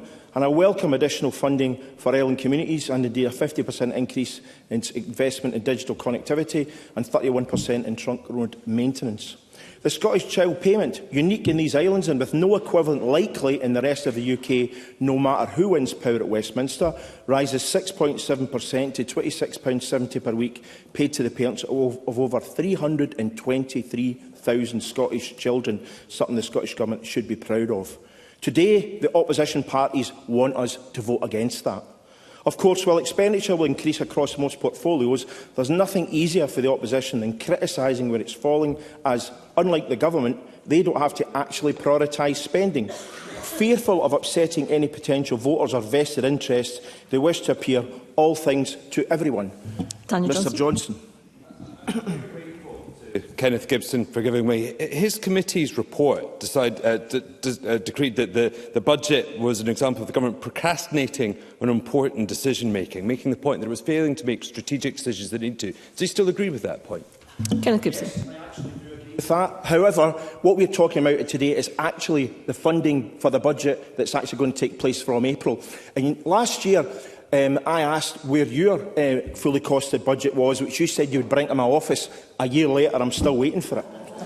So what we've got is not exactly the actions of a potential government in waiting, or even a junior partner in the kind of nod and a wink unionist de facto coalitions we see in Edinburgh, Fife, North and South Lanarkshire, Stirling and West Lothian. In the last Parliament, Aberdeen Labour councillors were suspended for working with the Tories. Such has been Labour's ideological somersault from Corbynite to Blairite that in Edinburgh councillors were suspended for not working with the Tories.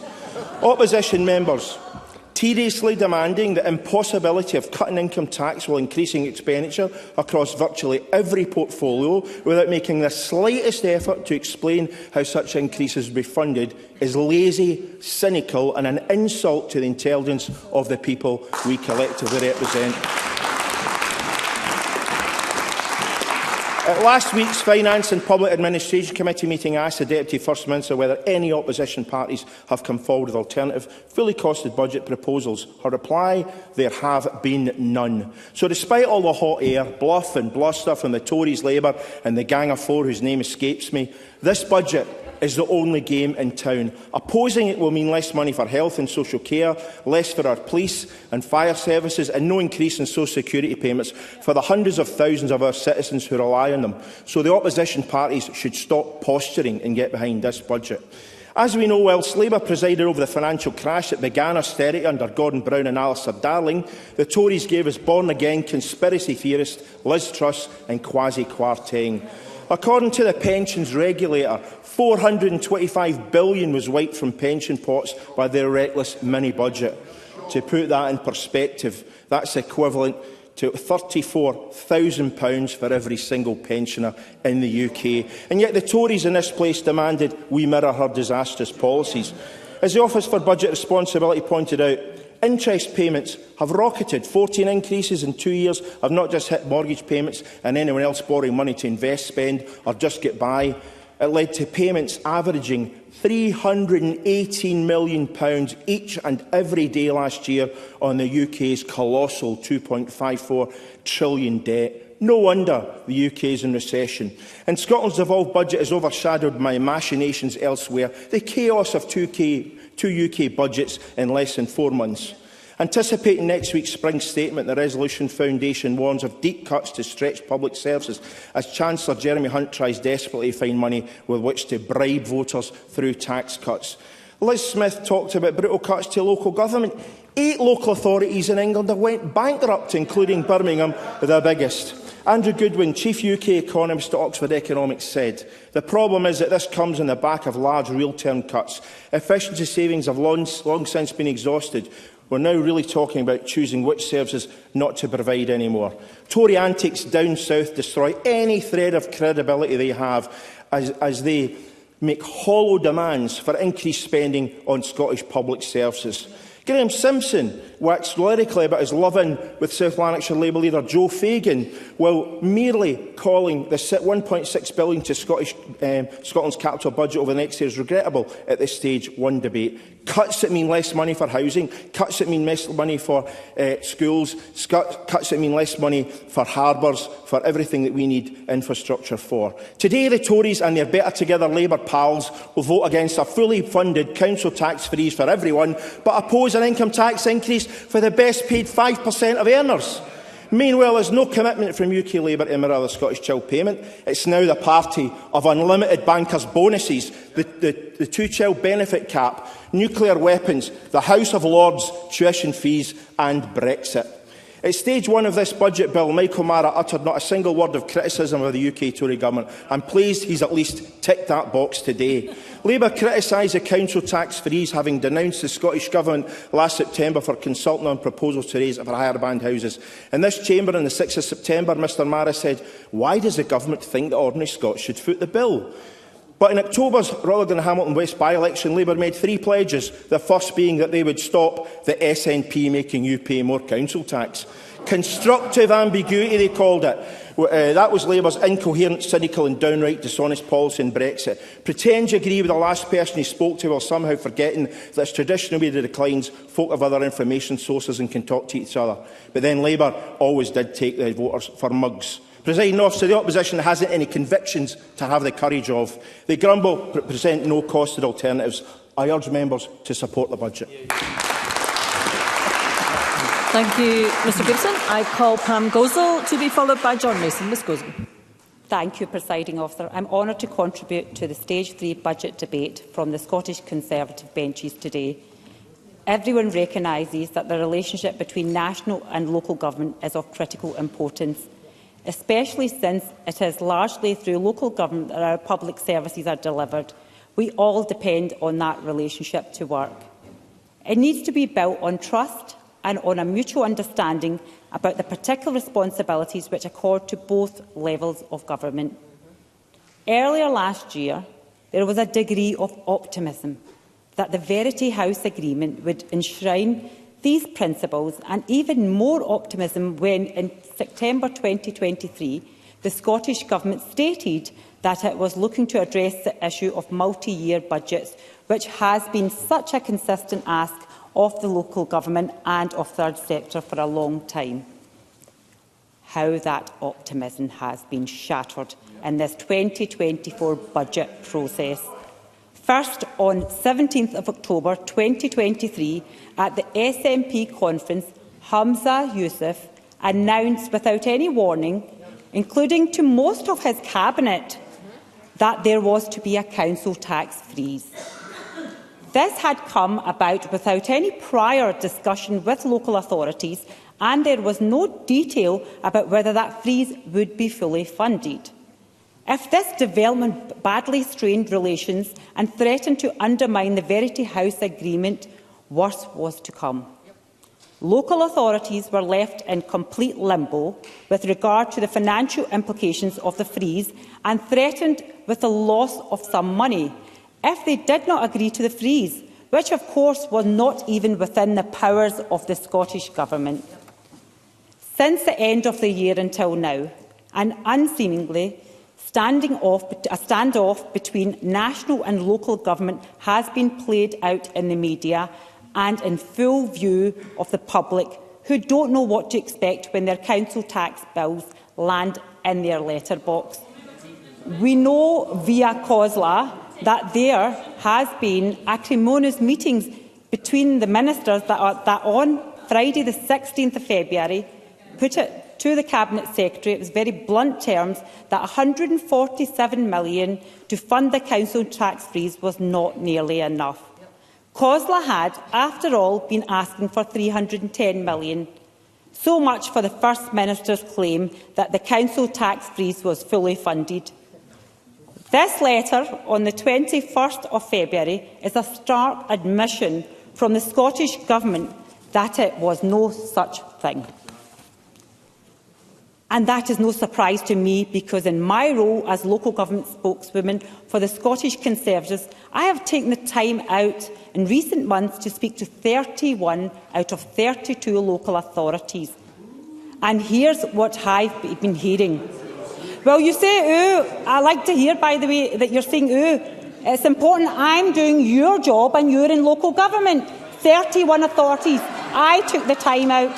You can laugh about it if you're laughing at local authorities. Members! I think you really need to stop and listen, and maybe take a leaf out of the Scottish Conservatives, right, and understand listening to local authorities is important.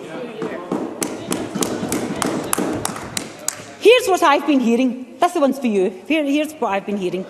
That under the current funding settlement, the three shared priorities undeliverable. Public services cut. Just transition to net zero, a pipe dream. Tackling child poverty. Well, the Cabinet Secretary need look no further than the SNP-led Ms Gozo, Ms Gozo, please resume your seat for a wee second. I think this is really behaviour that's not worthy of all those that are conducting such behaviour. It is disrespectful to the person who has the floor. Ms Gozo, please resume. Thank you, Presiding Officer. Tackling child poverty, well, the Cabinet Secretary need look no further. The SNP-led Glasgow City Council, which is looking to axe 450 teaching posts, or the SNP-led Perth and Kinross Council, which could be forced to hike the cost of school meals, cut school days and close breakfast clubs. And after speaking, certainly not from yourself, and after speaking to 31 local authorities, it's clear that this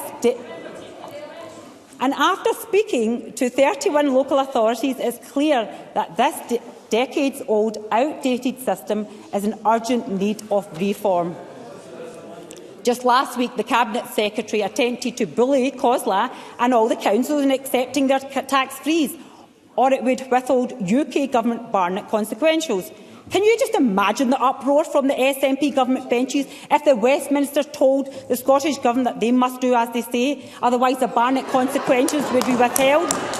Less than a year after that announcement of the Verity House Agreement, the SNP are demolishing local democracy in front of their very own eyes. It is simply unacceptable.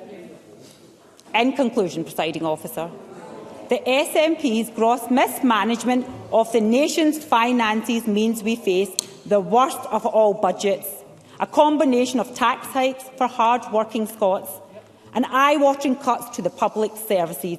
Our approach to the budget is fundamentally and ideologically different to those on the SNP Green benches. Our stance on these benches is fully in favour of sustained public sector reform, reducing the tax burden, economic growth and support for local government. The measures put forward by the Scottish Conservatives put economic growth as a top priority and provide much better support for local government. The two things that the SNP have neglected throughout their time in office and which are also major contributors to the black hole in public finances.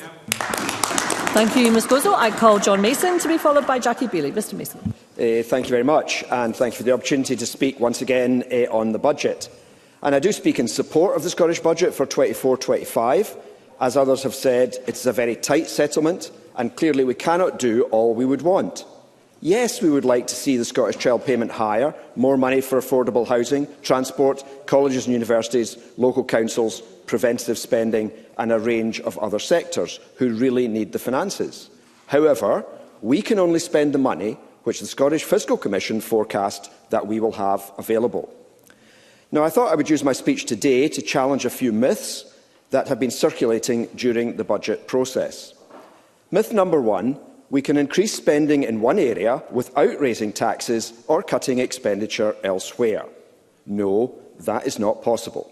The Scottish budget has to be balanced, And so demands for more on the Scottish Child Payment, or on business support, or elsewhere, means a cut somewhere else.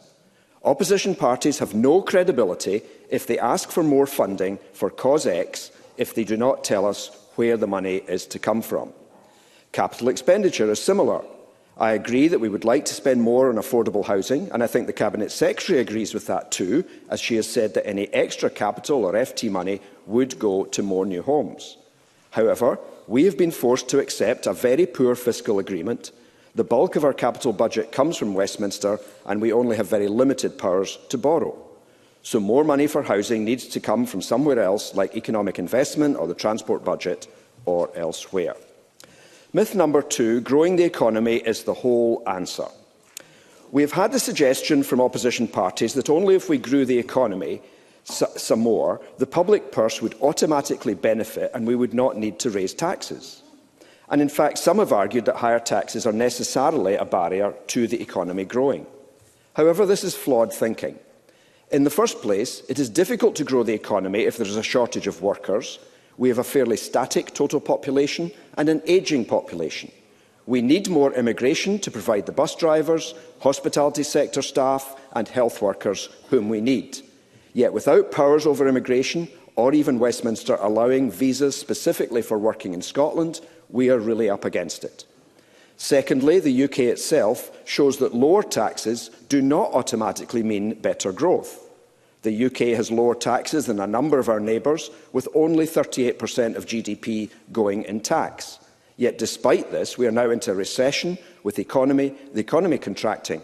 So clearly there is not an immediate link between taxes and growth.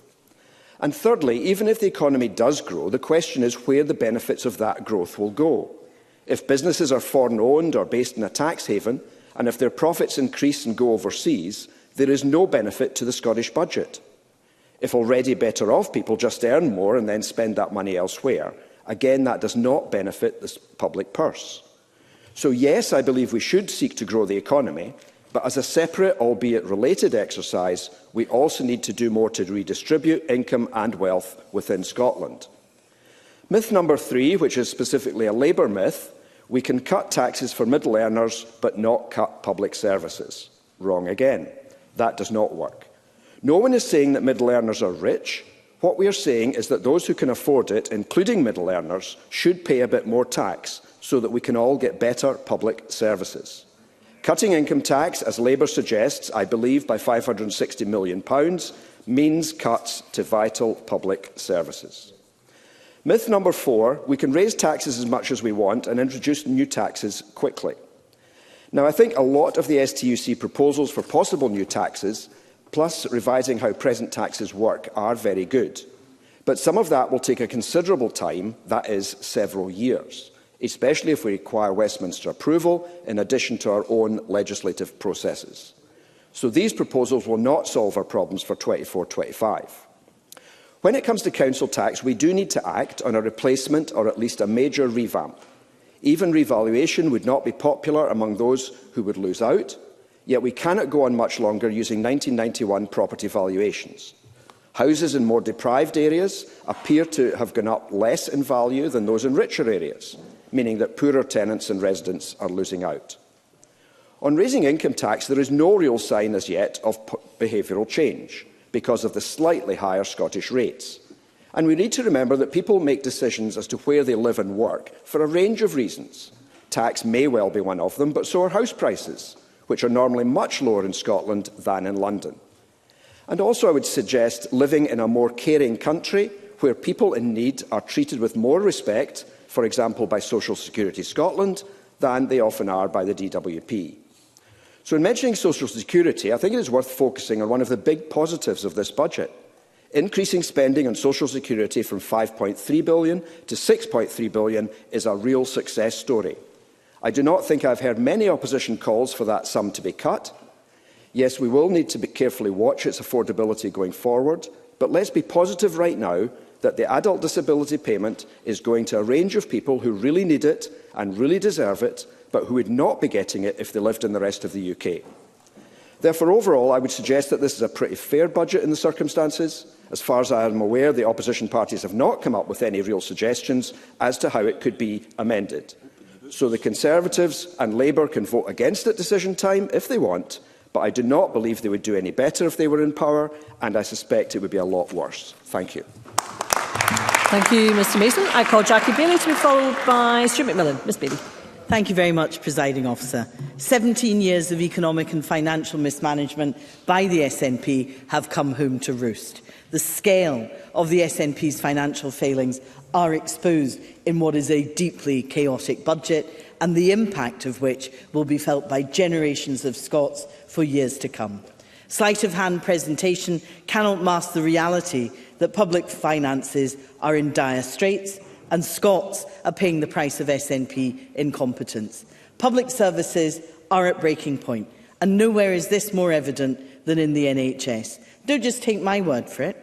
The Scottish Fiscal Commission's analysis reveals that the SNP government plans to spend less in real terms on health and social care in 2024-25 than it did in the preceding financial year. I'm also old enough, well, maybe you should listen for a minute.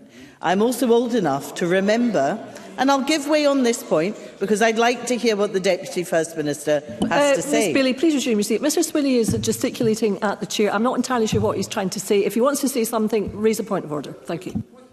What I would raise, Presiding Officer, is that members are supposed to address each other properly in this chamber, and that was failing by Jackie Bailey, who's a long-standing member of this Parliament. That's all I'm gesticulating about. Thank you, Mr Swinney. Just noted, Ms Bailey. I think also we need to refer to members courteously and also, of course, through the Chair. I always endeavoured to do so, Presiding Officer, and I learnt everything I knew from actually John Swinney himself. So I am grateful to him for the reminder of behaviour.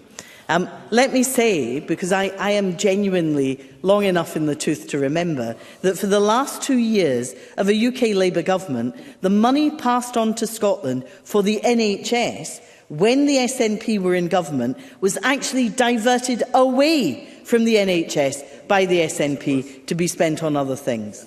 Had they not done so, the NHS would be at least £1 billion better off in the budget just now. Roll forward to 2021, and the SNP's NHS recovery plan promised over £1 billion of investment to increase NHS capacity, to reform the delivery of care and get everyone the treatment they needed quickly. Hamza Youssef himself presented a flagship network of national treatment centres, at least 40,000 additional elective surgeries and 40,000 procedures per year by 2026, increasing to 50,000 in the years after. And by 2026, there would be an additional 1,500 staff recruited to work in these national treatment centres. These plans were apparently costed, they were worked out. Audit Scotland, in a scathing report in October 2023, warned about delays. And now, many of those national treatment centres have been cancelled or postponed for years. And the result of this incompetence, planned operations continue to lag well behind pre-pandemic levels. 60,000 fewer operations carried out in 2023 than were performed in 2019. These cancellations and delays are already impeding the recovery of our NHS, and waiting times are getting even longer for those waiting for inpatient treatment. This is nothing less than an insult to the almost 1 in 6 Scots currently on an NHS waiting list, and to the hard-working NHS staff that are simply trying to do their jobs in a system that is broken. Audit Scotland has described Scotland's NHS as directionless, risking patient safety and on the brink of breakdown. Health is fully devolved. Responsibility lies with the SNP government. And I know the Deputy First Minister, like the rest of this government, is at pains to blame everybody else. But there comes a point when a little self-reflection is required. Because after 17 years in power, the SNP have left the health service at breaking point, with extreme overcrowding and long waiting times threatening patient safety. And let me focus on capital.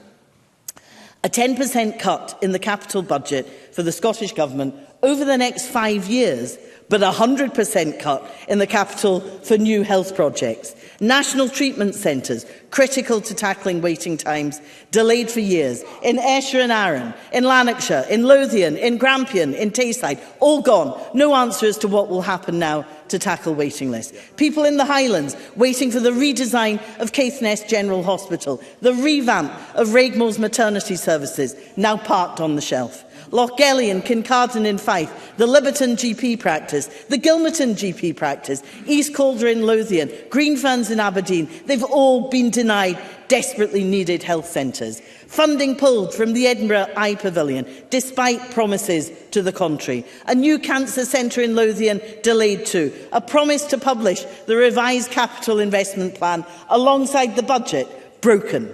No transparency from the SNP, just more secrecy. So where has the capital gone? What is it being spent on?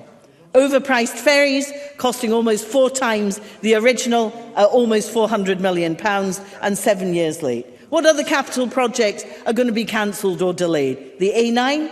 The A83? The rest and be thankful? The reality is, presiding officer, we simply don't know. And the crisis in social care deepens. Care packages cut, contracts handed back, staff morale low and vacancies growing. The SNP can spin out of this any way they want, but this is a government that has lost control and is financially incapable of running the country. The real terms decline in funding to the NHS is an insult, as is the real terms cut to the social care budget, and the impact will impede the recovery of our health and social care services for decades to come.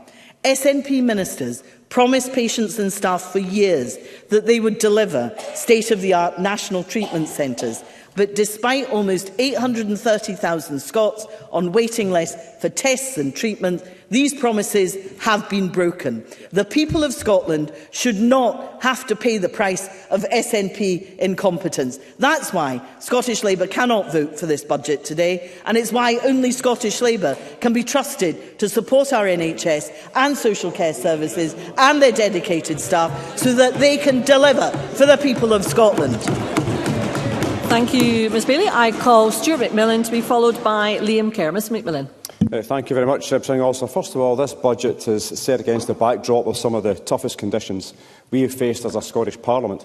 We've had to contend with 14 years of Westminster austerity, compounded by a Brexit Scotland didn't vote for, which is wiping billions from the UK economy, exacerbated by the Trust Quartine mini-budget disaster that further contributed to inflation rates rising and also the cost of living deepening. Yet, despite being presented with a profoundly challenging financial situation not of Scotland's making, this budget sets out to protect people, sustain public services, support a growing sustainable economy and address the climate and nature emergencies. I will be voting for the budget, but I think we all recognise that we could spend more money on every single department, but if the money is not there. At the heart of this budget is the social contract with the people of Scotland, where those with the broadest shoulders are asked to contribute a little more. It's a budget that reflects our shared values as a nation and speaks to the kind of Scotland that we actually want to be, one where everyone has access to universal services and entitlements, and those in need of an extra helping hand receive targeted additional support. The Scottish Child Payment is an example of this. Now, given the reckless economic mismanagement and display at Westminster, it's become increasingly important to prioritise the most vital, the NHS and social security. And that means supporting those on the lowest incomes, including lifting kids out of poverty, despite the Scottish budget being slashed by Westminster. Presiding Officer, I'm sure, like other members across the chamber, health is one of the key issues constituents raise with me. And although health is fully devolved, I often remind constituents that without the full levers of power, it's misleading to treat Scotland as if it were already independent, when considering how devolved areas are funded. For example, the Tories delivered a 3% real terms cut to England's NHS in their autumn statement. Yet the SNP and Green Government has just increased the frontline NHS budget in real terms. And that's a choice. That's a choice this Scottish Government has made, despite the UK Government providing less funding in this area. Now, when we also compare Scotland's health record, with that of Labour-run Wales, we've got more GPs, more dentists and more qualified nurses and midwives per 100,000 people. Now, the SNP and Scottish Government have also protected free eye exams, whilst people in England and Wales must pay for this service.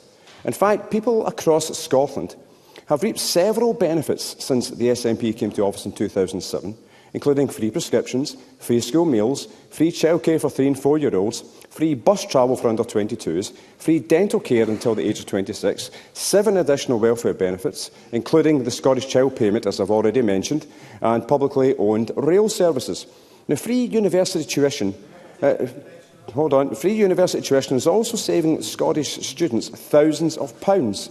But only last week, Michael Mara suggested Labour would consider reintroducing backdoor tuition fees. Now, also, Michael Mara also touched upon earlier regarding the windfall tax. But Michael Mara has got to be honest with the population. The windfall taxes that he's talking about are the global profits of all the energy companies, not the profits solely made within the UK. Is Michael Mara actually suggesting that a future Labour government, potentially and possibly later on this year, is actually going to attempt to charge a windfall tax on the profits made in France or elsewhere? If he wants to answer that, I'll take his intervention. Michael Mara. I appreciate the member giving way. What Labour is proposing is a real windfall tax that's going to pay for a green prosperity plan, which will deliver 50,000 jobs in Scotland, including a publicly owned energy generation company headquartered in Scotland. Those are the kind of transformation projects that it takes by taxing the energy companies, whilst this government appears to believe that somebody with £28,000 has the broad shoulders and they should pay the costs. Stuart McMillan. Michael Mara did not answer the question that I posed to him.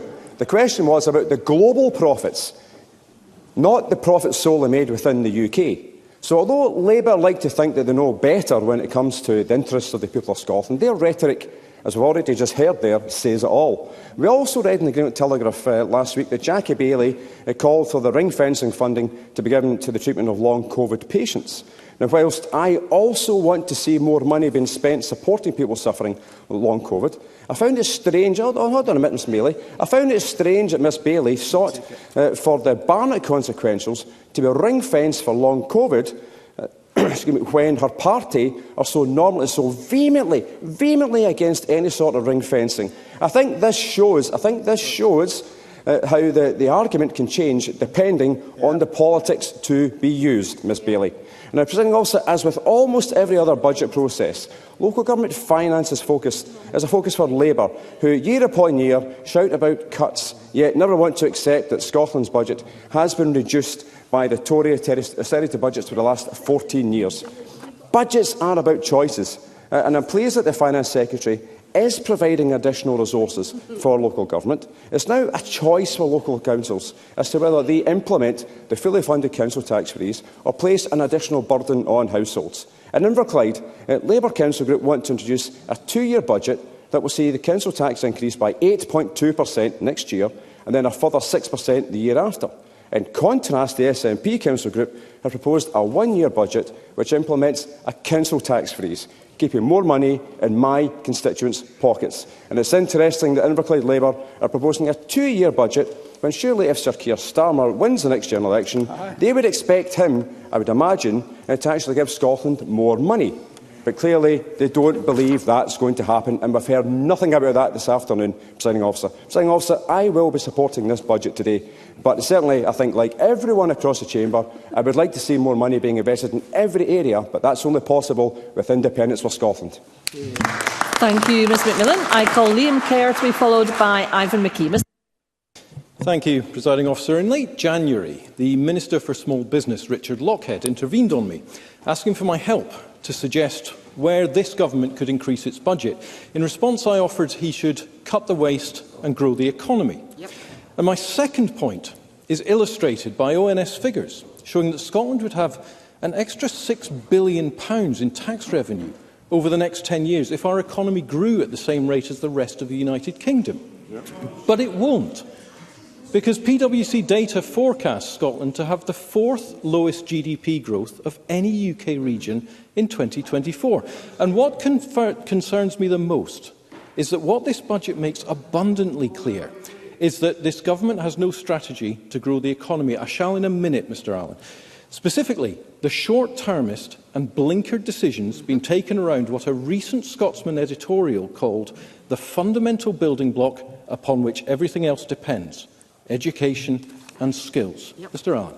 Dr Allen. I thank the member for giving way. I'm interested in the theory he propounds that there are somehow policies that a devolved Scottish Government could pursue that would release the untold billions he mentions in terms of the products of economic growth.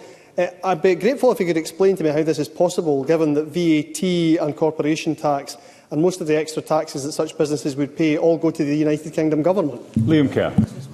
Well, we can talk about a small business bonus, we can talk about income tax. There are innumerable ways which have been articulated throughout the afternoon. And if the member cares to listen, I'll give him some more. Because a proper strategy, and by extension proper budget to grow the economy, would look at how we get people into that economy with the skills they need and the qualifications employers require. John Mason actually said it is difficult to grow the economy if there's a shortage of skilled workers. For once, uniquely, he's right. You don't get those workers by cutting the economy budget by 97 million, the enterprise budget by 62 million, or the employability by over 30 million. You certainly don't do it by axing the Flexible Workforce Development Fund, perhaps in a minute, Mr Mason, which, according to the CIPD, is one of the key interventions in the upskilling space, as well as a unique offer for Scottish apprenticeship levy payers. It's also particularly surprising, given an independent evaluation unequivocally recommended its continuation. Yes. Marie Todd. I think it will help attract people to work. Can we have Marie Todd's microphone, please? Does the member think it will attract people to work in our social care system if the UK Government creates a hostile environment which says very clearly they are welcome to come and look after our most vulnerable people, but their families are not welcome in the UK, which is exactly what the UK Government have done? We need immigration as well as growth. I'm grateful for the member giving a speech in the middle of my contribution. What she ought to be listening to is my points about upskilling the Scottish economy. And you don't do that by slashing funding to the Scottish Funding Council by over £141 million. Presiding Officer, our higher education sector is already struggling, and what it really doesn't need is a budget which the IFS says brings cash cuts of almost 6% to resource budgets, a £28.5 million cut to teaching grants, which means, of course, as we heard, 1,200 places at least cut for Scottish students. Presiding Officer, bear in mind the supply of talent to grow our economy will also come from the further education sector, a sector in which the SFC reports 2/3 of colleges are already facing a budget deficit, and in which the Auditor-General recently warned about sustainability. Yet this budget sets out a funding reduction of £33 million in revenue funding, which colleges are warning might lead to a reduction in places, further limiting the future supply of skilled entrants. And given that we've seen the number of college students fallen by over 140,000 since the SNP came to power, this is a staggering lack of planning by this government. And make no mistake, this isn't just about young people. The SNP government's own adult learning strategy found over 300,000 Scottish adults have low or no qualifications, and almost 2 million Scottish adults have low numeracy skills. The budget's response? Cut lifelong learning funding by almost £24 million. And never forget last year, there were more than 350 fewer science teachers, 300 fewer maths teachers, 180 fewer computer science teachers than there were in 2008. And this, when a Scottish Government document out today shows the number of pupils leaving school with no qualifications is at a 13-year high. Presiding Officer, I will not be voting for this budget today, as it is put together without any form of strategic plan by a cabal of ministers, several of whom have been out of the economy for so long, if indeed they were ever in it, that they clearly either don't understand how to grow it, or perhaps are just economically illiterate, or I dare say both. Presiding Officer, this government's budget is making the wrong choices for Scotland, preferring short-termism, diversion and grievance over coherent, cogent, competent, strategic policy making. And I will vote against it. Thank you, Mr Kerr. Just to advise the Chamber, there is no time in hand. Any interventions will need to be accommodated in the timing allocation. I call Ivan McKee to be followed by Mark Griffin. Up to 6 minutes, Mr McKee. Thank you, Presiding Officer, and it's a real pleasure to speak in today's debate, possibly, arguably, the most important debate of the year, because the budget is not just about getting the numbers to add up that the Deputy First Minister's so clearly outlined. It also sets out the Government's values, approach and priorities, which is hugely important. In the context, we need to recognise and appreciate the UK Government's fiscal context, the drag of Brexit pulling down our economy, the fallout from the Trussonomics disastrous experiment that we're still living with, and we see that in the numbers that the Deputy First Minister has laid out today. And this isn't going to get any easier. UK Labour rapidly backpedalling on their commitments, be it on green investment or be it on support for social security payments. Those values, I think, are something that we should be proud of. That social contract between the Government of Scotland and the people of Scotland, the provision of those universal services and the principle that those who can afford to pay more should do so. And sometimes I just want to list these because sometimes we forget about free tuition fees, free prescription, free travel for the under-22s, school meals, childcare, dental services for under-26 and, of course, the Scottish Child Payment, amongst many more. And we should be proud of the work that the Scottish Government has done to embed that social contract and its acceptance by the people of Scotland. But part of that social contract needs to be to continue to ensure that we've got excellent delivery of those services and that we spend that money, taxpayers' money, as effectively and as efficiently as possible. And I just want to focus on brief comments, very briefly, because I've not got much time. Brian Whittle. Very grateful for Ivan McKee for giving way. It's all very well having free dental care up to the age of 26, but if you can't actually access NHS dental services because it's not financially viable for the dentist, you can't access NHS treatments and you can't access the legal service. That's an inequality directly responsibility of this government. Ivan McKee. I think that the member will find, if he looks at the comparable data for the rest of the UK, the Scottish Government's doing a better job in all of those regards than the UK Government is. But it's also important to, I want to focus on how we strengthen that social contract and how we maximise the funds available to support frontline services, because the importance of the economy, and the Scottish Government absolutely recognise this, to delivering on that expanding tax base is essential to funding that social contract. So the first thing I want to talk about is how we broaden that tax base, ensuring more taxpayers are paying more tax, with more higher rate taxpayers in Scotland. We all agree with that progressive principle, but it's hugely important to understand where we are in that regard and to monitor to ensure that the policies we are executing deliver more revenue and not less, understanding the percentage of revenue lost due to behavioural changes, both in terms of the Scottish Fiscal Commission's theoretical calculations, but also in terms of understanding what's happening in reality.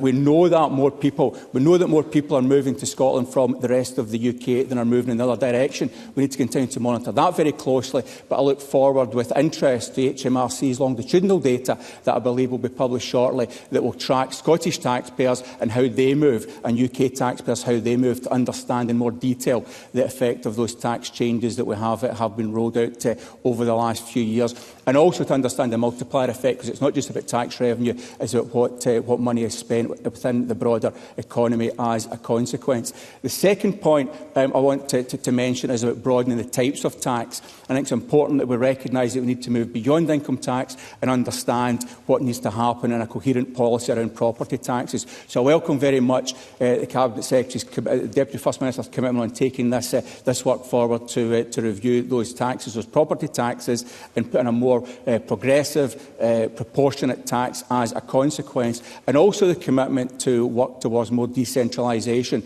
in particular the general power of competence, to give councils more power to address broader issues. I'll give way to Daniel Johnson very briefly. Daniel Johnson, briefly. Well, I'm very grateful. Given that one of those measures raises just £7 million, can I just draw the member out, just to ask, is he suggesting that needs to be reviewed in terms of the two income tax measures that the government set out? Ivan McKee. Very clear in what I said. It's important to continue to monitor the percentage of behavioural change and if measures lead to a position where we're receiving less revenue as a consequence, and the data shows that, then of course it doesn't make economic sense or sense in terms of funding our public services if those measures raise less revenue. He knows the SFC numbers as well as I do, and we both look forward to seeing future data, as I'm sure the Government does, from HMRC. The next point I want to mention is round about spend.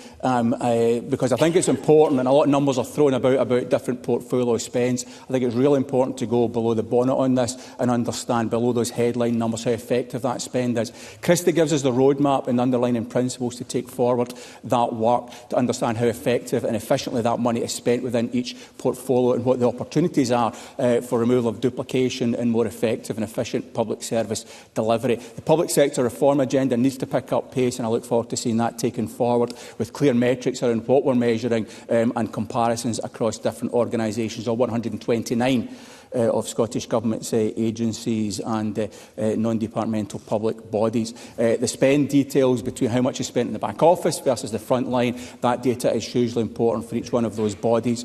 It's important that we understand delivery of funding streams to make those as streamlined and as efficient as possible. The estate strategy we have spoken about, there is much more besides. But in conclusion, Presiding Officer, what's really important, and this point has been raised by a number of members, is to recognise the lack of powers that this Parliament and this Government has. The economic levers round about company law and company tax, the levers round about employment law to drive up low wages, something the Labour Party has refused to support being delegated to this Scottish Parliament. The lack of borrowing powers, because Scotland needs to have those powers like a normal independent country, and with only those full powers of independence can we deliver on the potential of the Scottish economy. Thank you very much, Presiding Officer. Thank you, Mr McKee. I now call Mark Griffin to be followed by John Swinney. Up to 6 minutes. Mr Griffin.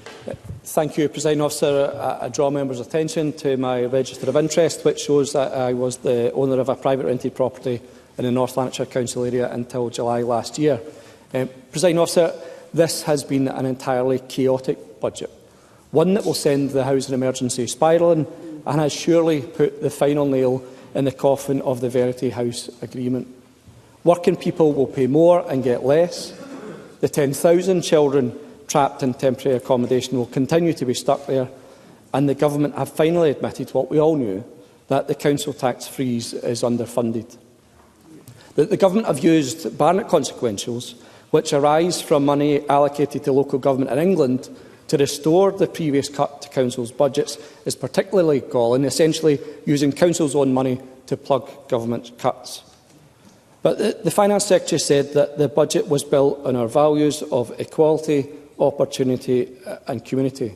And there's an overused quote when it comes to budget times, and that is, don't tell me what you value, show me your budget and I'll tell you what you value. The Shelter have come to the assessment of the Government's budget and have been clear what they think the Government value.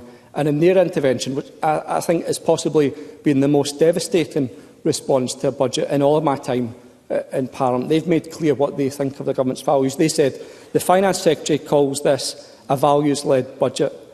Those values now include increasing homelessness.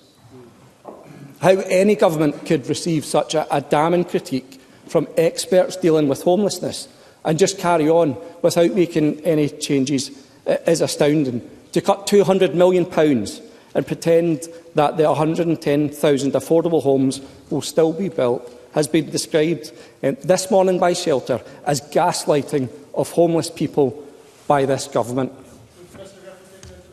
I'm grateful to Mr Griffin for taking the intervention. I'll pose the same question that I did to him 2 weeks ago, and I hope the Labour Party have considered it since then. The Scottish Government is facing a £485 million real terms cut to its capital budget this year.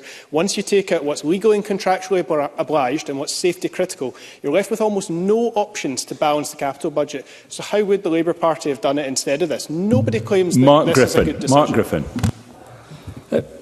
Mr Greer made this same intervention a number of weeks ago. He makes the mistake in thinking that this is somehow day one, year one of an SNP government budget. This is 17 years in the making. This government is reaping what it has sown in its wasteful spending. Sorry, Mr Swinney, I don't have time. It's wasteful spending. It's absolute failure to grow the economy. That is something that is not coming to just in this year. That is something that has been arrived at over a number of years. But again, the point I made to Mr Greer a number of weeks ago as well, we are not coming to this chamber asking the government to fund new commitments. We're simply asking the government to meet their own commitments. They promised the people of Scotland they would build 110,000 affordable homes and are cutting £200 million from the budget to do that. That is their failure, not this Parliament. And finally, I think you have to realise that the reason the government is in this mess in the first place is because the First Minister felt the need to stand up in front of SNP conference and make £500 million of unfunded promises to get him through his first conference speech. So it's clear where the fault lies when it comes to this budget, and it's clear to everyone outside this chamber as well as inside. The Scottish Federation of Housing Associations, Homes for Scotland, the Chartered Institute of Housing, Shelter Scotland, Crisis, Joseph Rowntree Foundation, all speaking jointly, openly on the front page of the Daily Record on the eve of this debate and vote to set out the incredible damage this values-led budget will do. Independent research shows that 693,000 households have some form of unmet housing need. YouGov polling shows that 80% of the country think we are in a housing crisis. 250,000 people on social housing waiting lists, 30,000 people homeless, 10,000 children in temporary accommodation. In that context, to take a 4% cut to the capital budget and end up with a figure 6 times higher in housing is simply malicious. A hammer blow to the housing sector, which will push homelessness and the housing emergency in the wrong direction. It's no wonder those in the housing sector think the government promised to deliver 110,000 affordable homes is gone, with the review of the scheme being brought forward a tacit admission of failure. Presiding Officer, it's the children in temporary accommodation, it's the first-time buyers, it's the workers building the homes, it's the sons, daughters, friends and families overcrowded and unable to buy somewhere of their own, stuck in unfit homes or on waiting lists. Working people paying more but getting less, all abandoned by this budget which Parliament should reject. Thank you, Mr Giffen. I now call John Swinney to be followed by Ross Greer. Up to 6 minutes. Mr Swinney. President Officer, this budget takes place at a time of enormous fiscal challenge for the Scottish Government in dealing with the cumulative impact of 14 years of austerity, the unwanted Brexit process, rampant inflation and increased borrowing costs. Some of these factors are a product of the problems on the international stage, especially the illegal invasion of Ukraine and the conflicts in the Middle East. But most of them are a direct product of the deliberate policy and financial choices of the United Kingdom Conservative Government.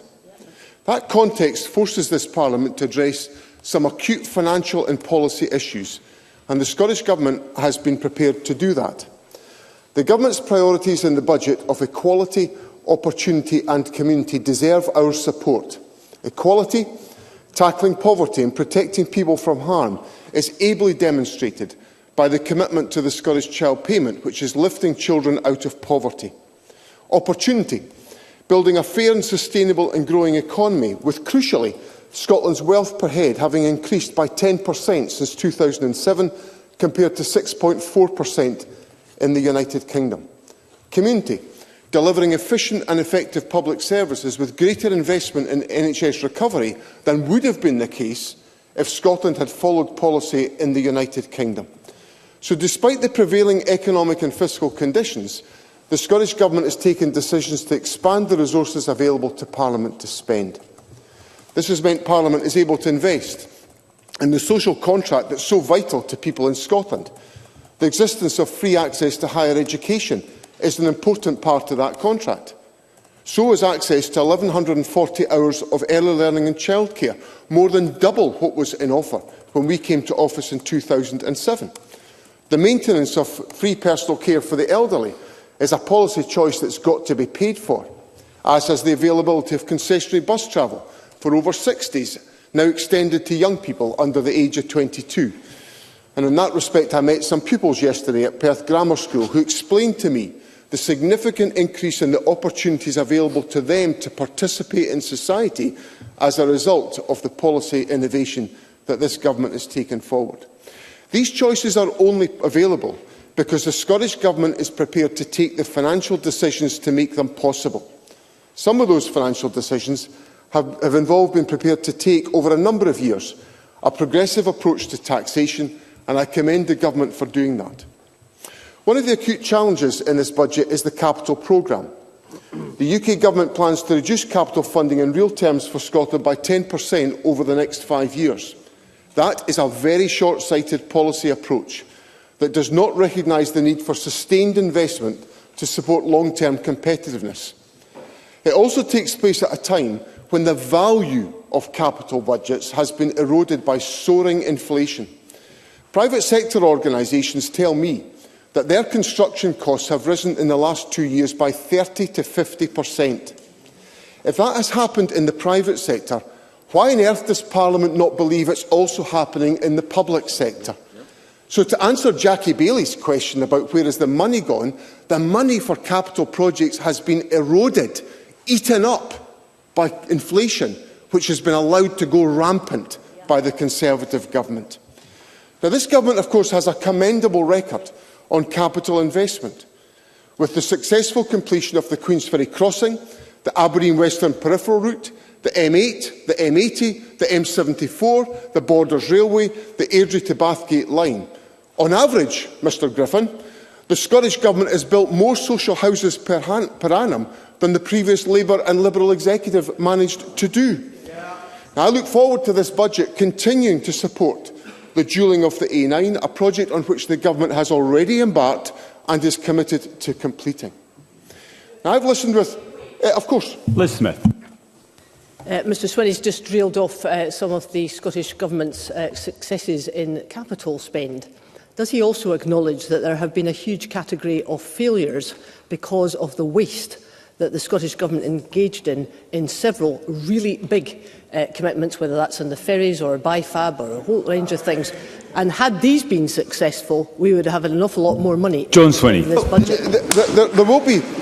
There will be capital projects that get into difficulty, like UK Government frigates, like aircraft carriers, like HS2, squandering money left, right and centre. The Tories haven't got a leg to stand on public finance management, on capital projects. Which brings me neatly, Presiding Officer, to where I intended to end on the opposition.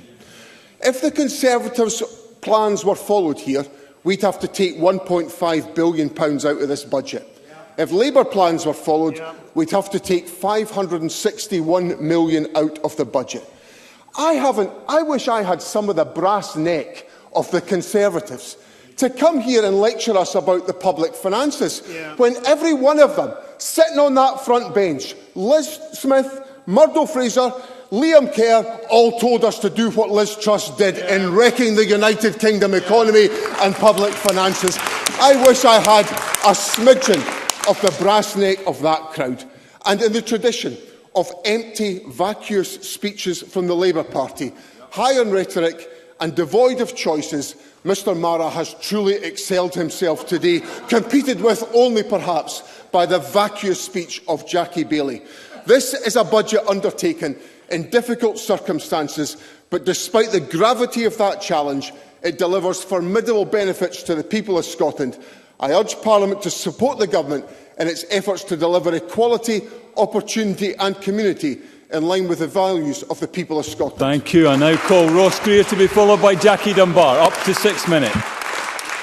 Thank you, Presiding Officer. It's been said already that there's never been a more difficult context in which to set a Scottish budget, a £1.5 billion gap going in, which would have been a £3 billion gap if we had followed the tax policy set by the Conservatives and Parliament had rejected the tax policies championed by the Greens over recent years. A huge cut to the capital budget, almost £500 million in 1 year and over £1.5 billion over the remainder of the capital spending cycle. But despite those challenges, this is a budget that reflects green values. values. It puts people and planet first, and it is honest about the need to redistribute wealth to deliver on those ambitions. And the contrast couldn't be sharper.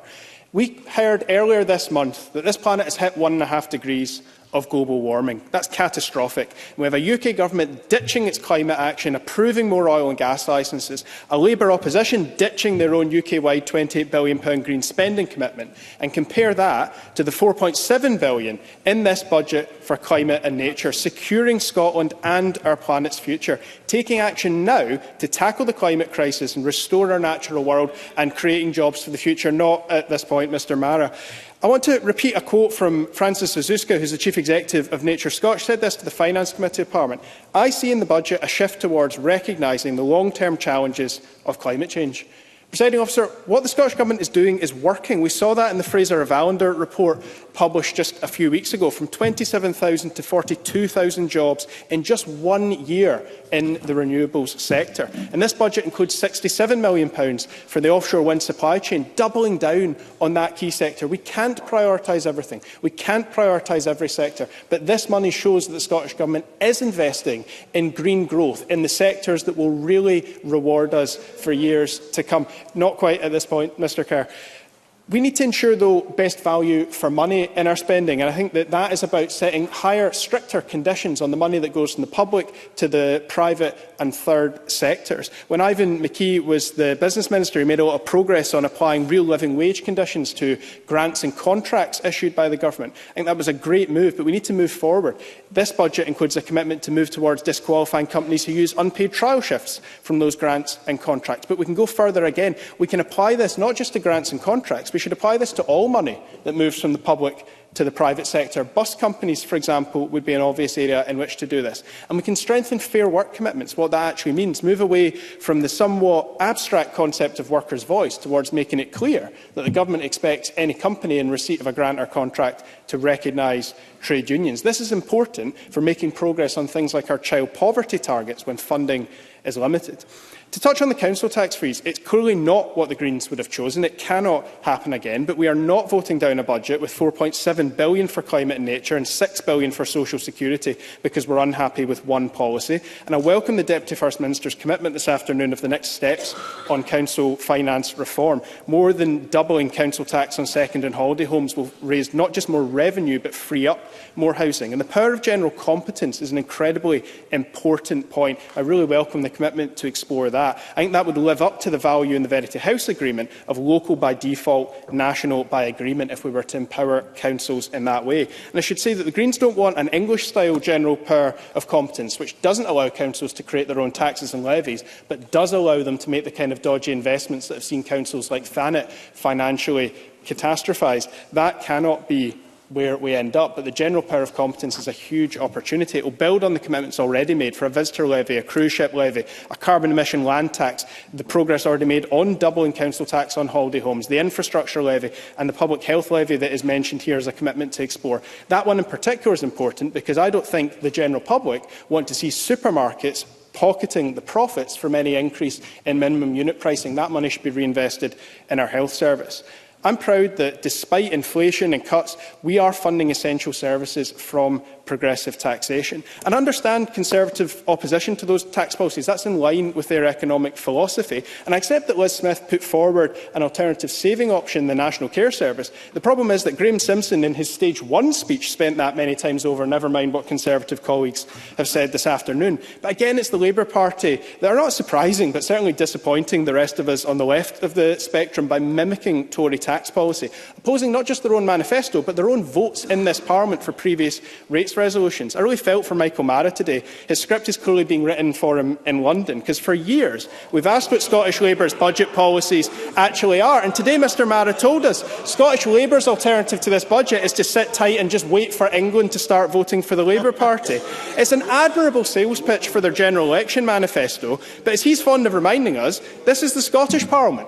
And if the Scottish Labour Party were in charge, clearly the 90,000 children lifted out of poverty this year by this government's policies would still be waiting. That is a total lack of ambition for Scotland. And we saw that. We saw how Scottish Labour aren't in charge of their own policy with the removal of the reference to collective punishment from that Commons ceasefire debate last week. But it couldn't have been symbolised by anything more than the Labour Party confirming that if they win the next general election, they'll lift the cap on bankers' bonuses, but they will not be lifting the two-child limit on child benefit. Presiding Officer, this is a budget with green values at its heart. Cancelling school meal debt, expanding free school meals to 20,000 more children, that record £4.7 billion for climate and nature, creating jobs in the green industries of the future. And it is funded by the redistribution of wealth from those at the top to the most vulnerable in our society and to the public services who need it. That is why the Scottish Greens will be voting for this budget today. Thank you. I now call Jackie Dunbar to be followed by Ash Regan. Up to 6 minutes. Ms Dunbar. Thank you, Presiding Officer. I'm pleased to speak in support of this budget. It's a difficult budget at a difficult time.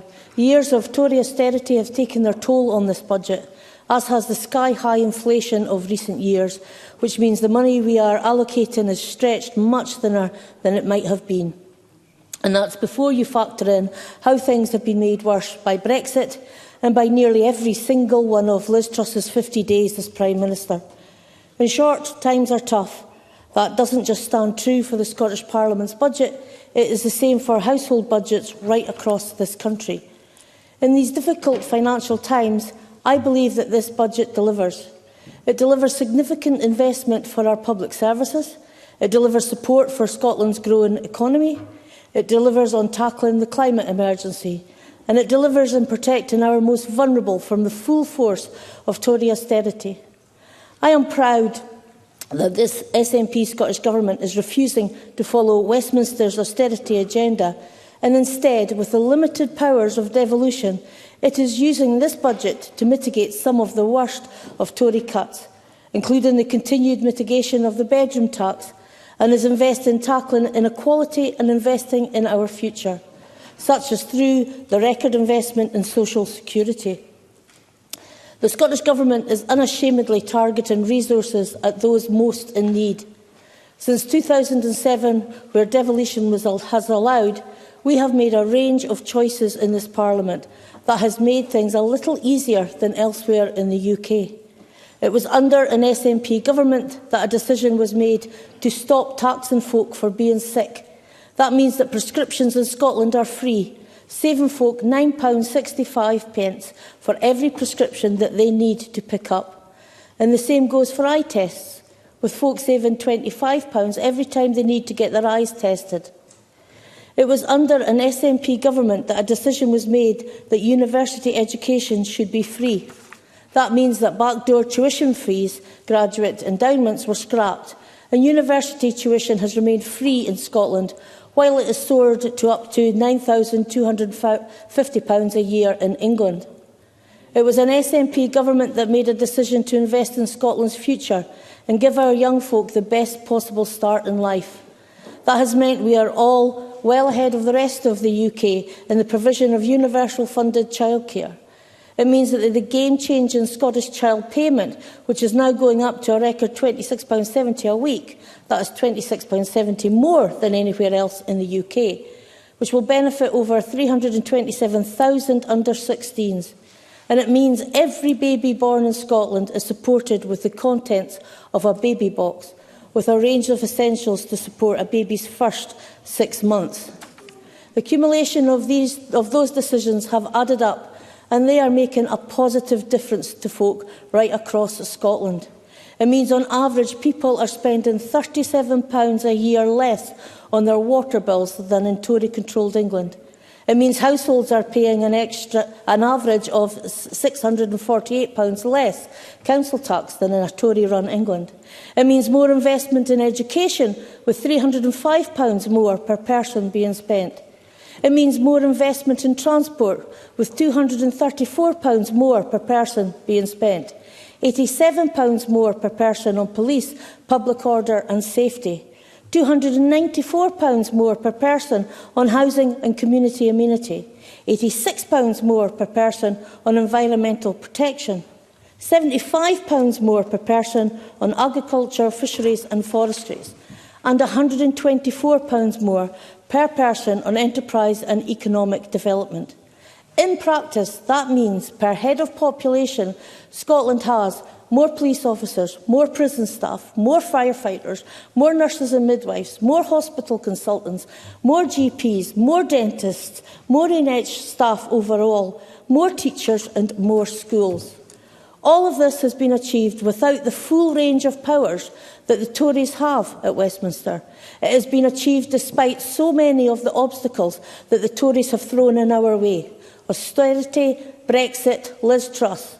That's before you even touch on the billions being spent on Trident, billions disappearing on COVID cronyism contracts, millions being spent on unelected lords, and billions on new nuclear power plants at the expense of investing in a just transition for the north east of Scotland.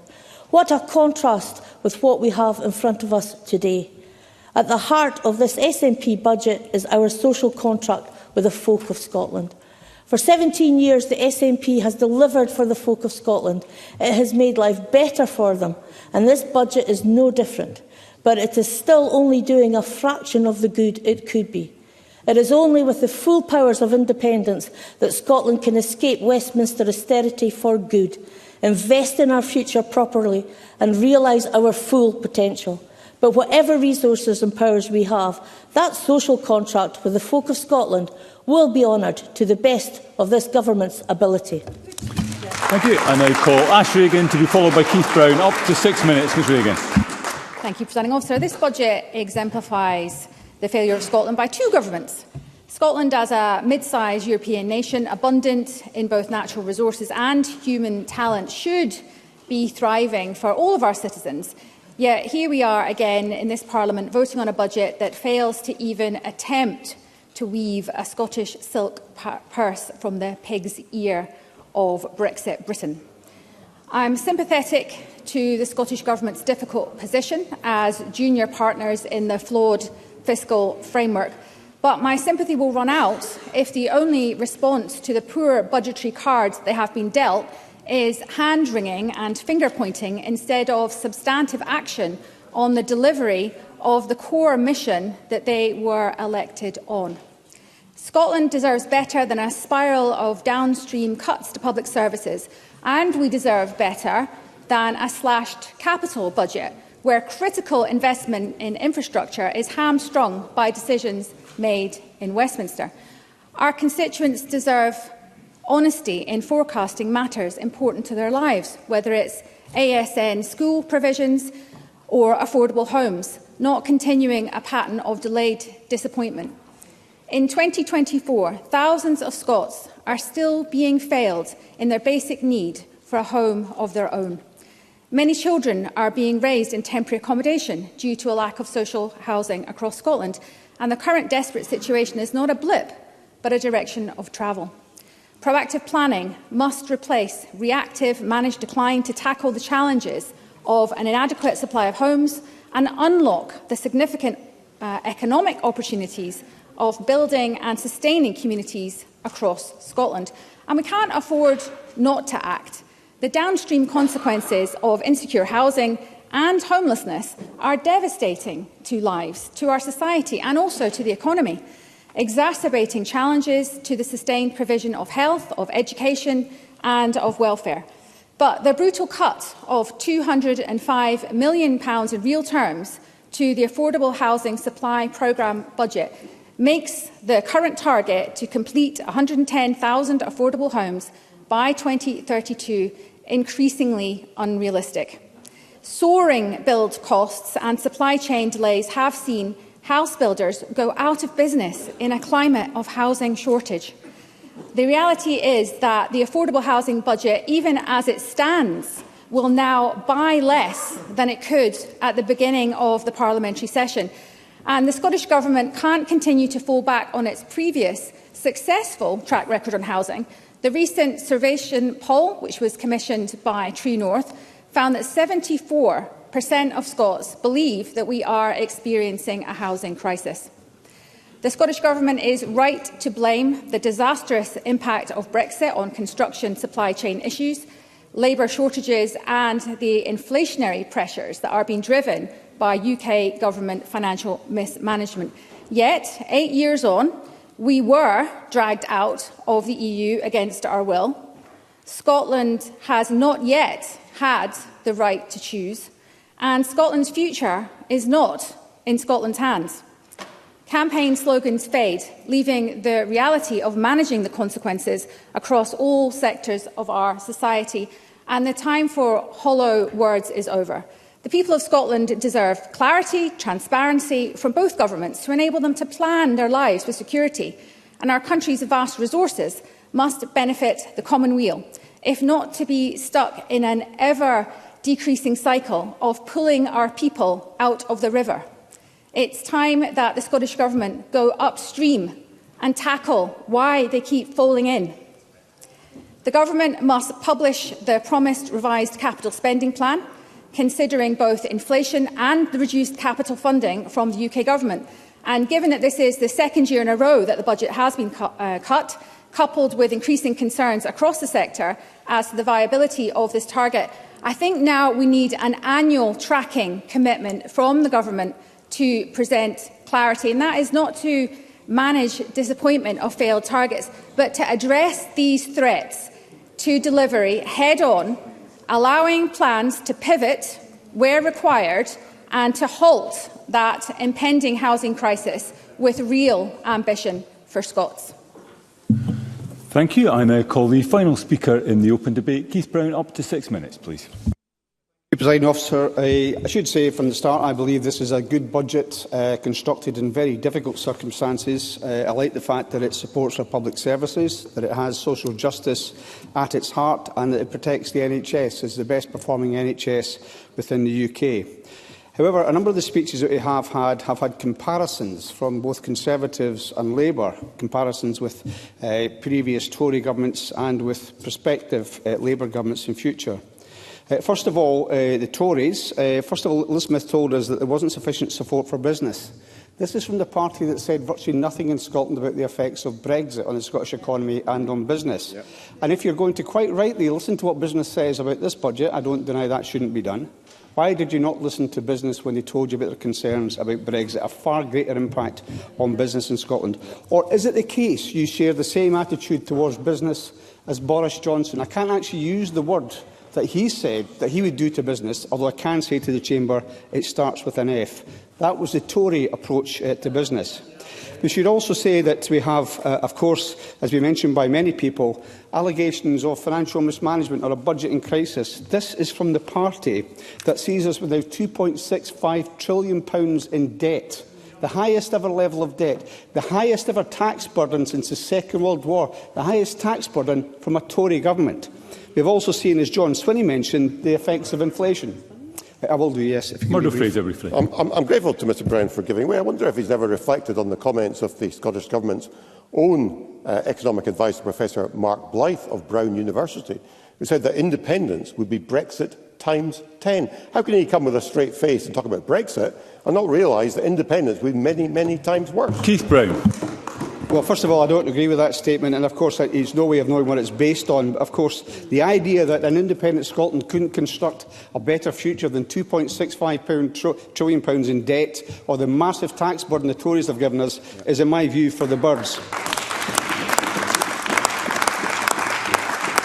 It's also true that, of course, we've had 14 years of Tory austerity, building on the previous Labour government's start to austerity way back in 2008 and 2009, and that has had a huge impact on our public services. And we have to consider what the impact on the Scottish taxpayer is. The Scottish taxpayer, for example, is currently contributing towards the Ajax tanks programme. It was meant to cost £5.5 billion, produce 589 tanks by 2017. We've only had 44 tanks. The tanks were meant to cost £9 million each. The current cost is £90 million each, and that's 7 years late. That's the level of Tory mismanagement of the economy and the impact on the Scottish taxpayer. We've also seen the idea that it's passes without comment that the Tory government has now said we cannot have care workers coming to this country, as Marie Todd said, because their families can't come. Not a word of criticism from the Tory MSPs, who failed to criticise any action of the UK government. And really, there is another path for them. Why can't they just say it is wrong for the UK government to cut our capital budget if they really believed in the support for business? Why can't they do that? What prevents them from doing that? So Tory MSPs, I think, could do a lot more in terms of standing up for Scotland, adding their voice to the case for Scotland. And Labour, my goodness, really, Jackie Bailey mentioned the last period of the last Labour government. We all know the last words of the last Labour government. There is no money left. They started the austerity. No, Jackie Bailey wouldn't take an intervention from me. She wouldn't take one from me, and I'll not be taking one from her. And, of course, what Labour did in 2009-10 was exactly what they did in 1979. They facilitated a long-term Tory government committed to austerity, and Scotland continues to suffer the consequences of that. Also, Michael Mara mentions the Scottish Government's budget and also Glasgow City Council. Well, let's compare it with a real Labour government in Birmingham. £1.5 billion they're going to have in cuts, including adult social care. They're going to be imposing a 21% increase in council tax on the people of Birmingham. Of course, they have something in common with Glasgow, in that both had to deal with a legacy of Labour failing to pay their female workers over many years. That is a history of Labour governments, and that's also the warning that we should have in terms of what we'd expect from a future Labour government. And we've been talking about local government. I remember being a local government leader in the early 2000s, going to the then Labour and Lib Dem Tory executive in Scotland, Lib Dem and Labour executive, and saying to them once again they were cutting the share of the budget to Scottish local authorities. And I was told by Labour and the Lib Dems then, that's not an important indicator, don't worry about that. But now it seems to be very important to Labour and to the Lib Dems as well. We have done far more in terms of removing ring fencing and supporting local government than Labour have ever done. And Alec Cole-Hamilton talks about selling off the seabed cheaply. This is the party that sold off the Royal Mail for billions of pounds less than its market value. We're still paying for that under Vince Cable. I'll not mention what has been done by Ed Davey in terms of the Post Office, of course, or the betrayal on the tuition fees. But it's very important. People think we should dismiss and forget about the Lib Dems because they're an irrelevance. We shouldn't forget their actual record in office. So I would say there is a great... I will do if I'm allowed to. You've not got any additional time, Mr Brown. So I'll just conclude by saying I think, given what's been said and given the complete absence of any substantive amendment or change to it, then to my mind the best thing this chamber can do is vote for the budget in the name of the Scottish Government. Thank you. We now move to the wind-up speeches. I call first Daniel Johnson, up to 7 minutes. Mr Johnson. Thank you very much, Deputy Presiding Officer. In some ways, this debate is summed up by what we just heard. A desperate, flailing SNP speech. Something akin to a second-rate George Osborne tribute act, attempting to blame a Labour government for a global financial crash, and despite the fact that the last Labour government left the economy growing. We'll have no more of that sort of chaotic nonsense. And this has been a chaotic budget, a budget that is all pain and no gain. Will leave Scottish taxpayers paying more, but getting less. It is a budget that is not just about a single year, but the cumulative impact of 17 years of stopgaps and short-term decision-making. And that's not just us saying that. Committee after committee in this Parliament, the Institute for Fiscal Studies, the Fraser Allender Institute and leading economists. This is a budget from a government that is out of ideas, that is out of touch, and given that this is the penultimate budget of this government, increasingly out of time. The reality is this, Deputy Presiding Officer. Scottish taxpayers are being failed by two governments. The Tories ushering in a recession under Rishi Sunak, and the SNP presiding over 17 years of cuts, leaving every single institution in Scotland weaker and impoverished after their time of government. I think actually perhaps the most interesting, most telling section of this debate was the exchange between Liz Smith and John Swinney. A contrast, two sides trying to juxtapose the social contract versus growth.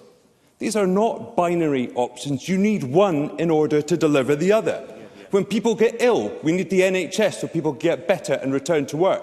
We need a good education system so people can learn the skills they need for the workplace. Businesses need roads and rails invested in so that they can get both their goods to their customers and so that their workers can travel to their place of work. You don't have either or a social contract. You need good and well-funded public services for growth, but good and well-funded public services need growth in order to generate the revenues in order to invest in them. It's not either or, and that's the mistake both of the Conservatives and the SNP in this chamber this afternoon. And Michael Mara was quite right. In some ways, this whole budget process was summed up in its inception. It started with a commitment around local government designed in a matter of hours in order to give the First Minister, struggling to make any headway whatsoever, a talking point for his speech from the podium. Civil servants given a mere hours' notice before he did so. And let's just look at that. It's been called out by the IFS, showing that it doesn't deliver the compensation to councils as originally set out, with £65 million to core budgets, leaving local authorities such as Glasgow making hundreds of cuts to teacher numbers. That is a travesty and will do long-term damage to our young people in Glasgow. Very happy to. Kenneth Gibson, I'm actually enjoying your speech, but it's just empty rhetoric. Where is your alternative budget? Daniel Johnson. Look, I'd be delighted if Mr Gibson could just point one year that the SNP in opposition presented an alternative budget in this Parliament. No, they didn't. So we'll have none of that. Let's come to health, because Jackie Bailey is quite right. A 4% cut has done an awful lot of work in this afternoon's debate. 4%, leading to a 100% cut in NHS projects across Scotland, which means that we do not know when the Alexandra Pavilion will be replaced. We do not know when Raigmore will get its upgrade. We do not know when Lochgelly will get its much-needed upgraded health facilities. This is a budget that leaves our health service teetering on the edge, with sticking plasters to carry on. And on housing, Mark Griffin was quite correct. A 26% cut in this year's capital budget. Yet again, a massive amplification of that 4% cut in capital budget. But it's half the housing budget cut over 2 years. And is it any wonder, then, that we have 15,625 households waiting in temporary accommodation, that we see homelessness applications 36%, and Spice pointing out that home building this year is going to be at half the rate, if they're going to meet their affordable housing targets? That's not just a tragedy, it's an outright scandal. And as Mark Griffin was correctly pointed out, a failure not to meet our calls, but for the government to meet its own commitments on affordable housing. That's how far short this budget is. Now, I have to say, Ivan McKee was quite correct, that this isn't just about making things add up. But ultimately, this budget is summed up by a lack of planning or strategy. The Finance Committee... Let's call Hamilton briefly. I'm grateful to Daniel Johnson giving way. He will have heard in Keith Brown's rather bizarre tirade against my party, clearly upsetting him no end, that the Scottish Government have actually burned through half of the money of the selling off of our seabed on the cheap in this year alone. Does he accept that that betrays a lack of forward planning by this Government? Daniel Johnson. And furthermore, I would add that they've squandered all the money that came in, patching up their holes in their own budget rather than investing it for the future. It is absolute economic illiteracy. But let's be clear, the Finance Committee itself described the Scottish Government as procrastinating on important decision-making. Again, just in recent days, Audit Scotland set out that there is a lack of vision or medium-term financial strategy within the health service. And the Institute for Fiscal Studies point out that the budget is growing 2.3% over the coming medium-term period. But if the Scottish Government continue on its path, we'll have to make 3 to 12% cuts because of its failure to implement medium-term strategy. Deputy Presiding Officer, the Christie principles lie in tatters. That case that they set out for being outcome-oriented, focusing on stability, joined up, medium and long-term planning, the Scottish Government has done precisely the opposite of each one of those points. We cannot have a budget that simply asks hard-working people to pay more while public services are funded less and less. The SNP is asking for working people to put up and make, for their own competences, which is why Scottish Labour cannot support the budget this evening at decision time. Thank you, Deputy Presiding Officer. Thank you, Mr Johnson. And I call Murdo Fraser up to 8 minutes. Mr Fraser. Thank you, Presiding Officer. At the start of this debate, my colleague Liz Smith set out her view that this budget exposes the fundamental divide in Scottish politics between those who want to see economic growth to stimulate investment, to create jobs, to encourage aspiration and, crucially, to grow the tax revenues we need to spend on our public services, and those who believe that the role of government is simply to tax individuals so they can take more of their money and spend it, without any regard for the impact this has on the wider economy. And we see the outcome of that latter approach writ large, with Scottish economic growth over the last decade lagging behind the UK on average, and indeed growing at only one-half the rate. And Liz Smith quoted those, including many in the Scottish financial services sector, who are increasingly concerned about the growing tax differential between Scotland and the rest of the UK, and she was quite right to do so. This Parliament's Economy and Fair Work Committee heard recently from one large hospitality chain, which is already telling us it is having to offer higher salaries to attract staff to Scotland to compensate for the additional tax they will be paying.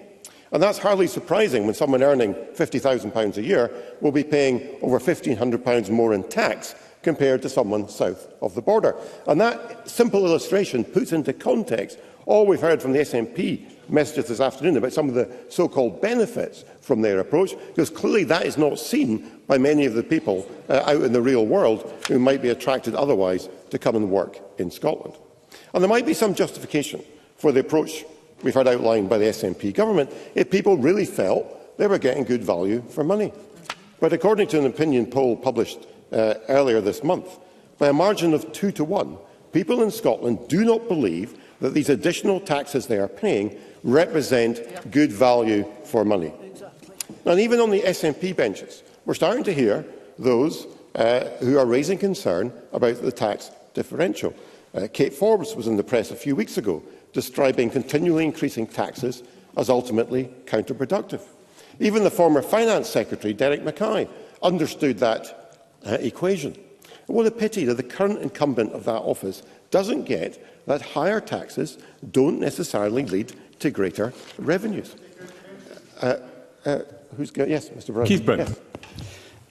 Can I thank Murdo Fraser for taking an intervention? He has carefully avoided mentioning the fact that the Tories have now got the highest tax burden since the Second World War. So, as well as the differential that he mentions, and he also never mentions the £400 to £500 less council tax in Scotland, will he at least acknowledge the base that the UK level has set in terms of the highest tax burden since the Second World War? Murdo Fraser. Well, but Mr Brown makes the point about the tax burden. He seems to forget what we've had over the last few years. We had COVID when the entire economy was closed down and had to be supported by the government borrowing money to support the economy, support the furlough scheme, support the very generous business support and individual support payments that were made to keep the country going. Let's listen to Mr Fraser. That's a bad idea, Mr Brown. And then, of course, we had the invasion by Russia of Ukraine that had a devastating effect on the world economy. And again, the government had to borrow money in terms of giving cost of living payments to many of our constituents who've benefited from those payments. So, of course, the government's had to borrow money. And, of course, when governments borrow money, eventually they have to pay it back. And they should recognise that particular point. But I've already taken that intervention. I might give way to Mr Swinney later if I have time. But the Fiscal Commission pointed out behaviour change will wipe out many of the potential gains from higher taxes on higher earners. It was an argument made many years ago by the economist Art Laffer, and it's as true today as when he made it. And we used to hear this argument in this chamber all the time from Alex Salmond. I know we're not allowed to mention his name anymore, Presiding Officer, but he used to mention this all the time. That seems to have been erased from the memory of the current SNP front bench. And if we were to grow the economy, we would have more tax revenues. Instead, we see a real risk of higher earners leaving Scotland or not coming here in the first place. There's little wonder we are hearing about, there's little wonder we're hearing about a boom in property sales in Northumberland and towns like Berwick-on-Tweed, as this Scottish Government is creating tax exiles and then losing out on vital tax revenue as a result. I'll go away to Mr Gibson. Kenneth Gibson. capital by £1.6 billion over the next 3 years will help boost economic growth? Murdo Fraser. No, I have to say to Mr Gibson, if he'd done his homework and looked at the whole plethora of cuts being delivered by this SNP government right across the economy and fair work portfolio, he's got a real brass neck to raise that particular question with us, given what's in the government he's support. And what we see in this budget is simply a long list of cuts. No, thank you. Cuts to local government that we see right across the country. Local services being cut. Local services disappearing. Libraries being closed in Mr Swinney's constituency. Leisure centres being closed. Public toilets being closed. Cuts to educational support staff. Cuts to teachers in SNP-run Glasgow. 172 teaching jobs to go in Glasgow, a city run by the SNP council appointment made very strongly by Pam Gosel. All thanks to the choices of this SNP government, presiding officer. These are cuts being handed down to them. And when it comes to capital, we see cuts in funding of 26% in housing at a very time when we see homelessness at record levels. A cut of 75% in the Just Transition Fund. A total freezing of the NHS capital programme, meaning long-awaited patient treatment centres in cities such as Perth, not now proceeding. Health centres, long-awaited health centres in places like Lochgelly and Kincardine, not now being delivered. And of course the SNP try and deflect criticism. Oh, yes, I'll give way. This Mr Swinney is so persistent.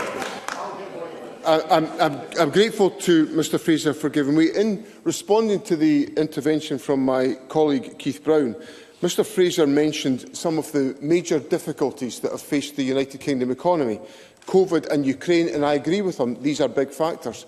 Would he now like to apologise for his support for Liz Truss's economic madness? Yeah. Murdo Fraser. Mr Swinney was the Education Secretary in the SNP government at a time when we now have as a result the average child in Scotland is 1 year behind the equivalent child in England. If anything should be apologising to this chamber, presiding officer, it's Mr Swinney for his record as Education Secretary when he was in the Scottish Government. Now, presiding officer, the Scottish Government try their best to try and deflect criticism and put the blame on Westminster for these cuts. But even if we accept that the capital budget has been reduced, it is down 10%. In real terms, how does that equate to a cut of 100% in the NHS capital budget, or a 75% in Just Transition funding, or a 26% in affordable housing? Presiding officer, you cannot take a 10% cut and turn it into a 100% cut in all these areas with any credibility and justification.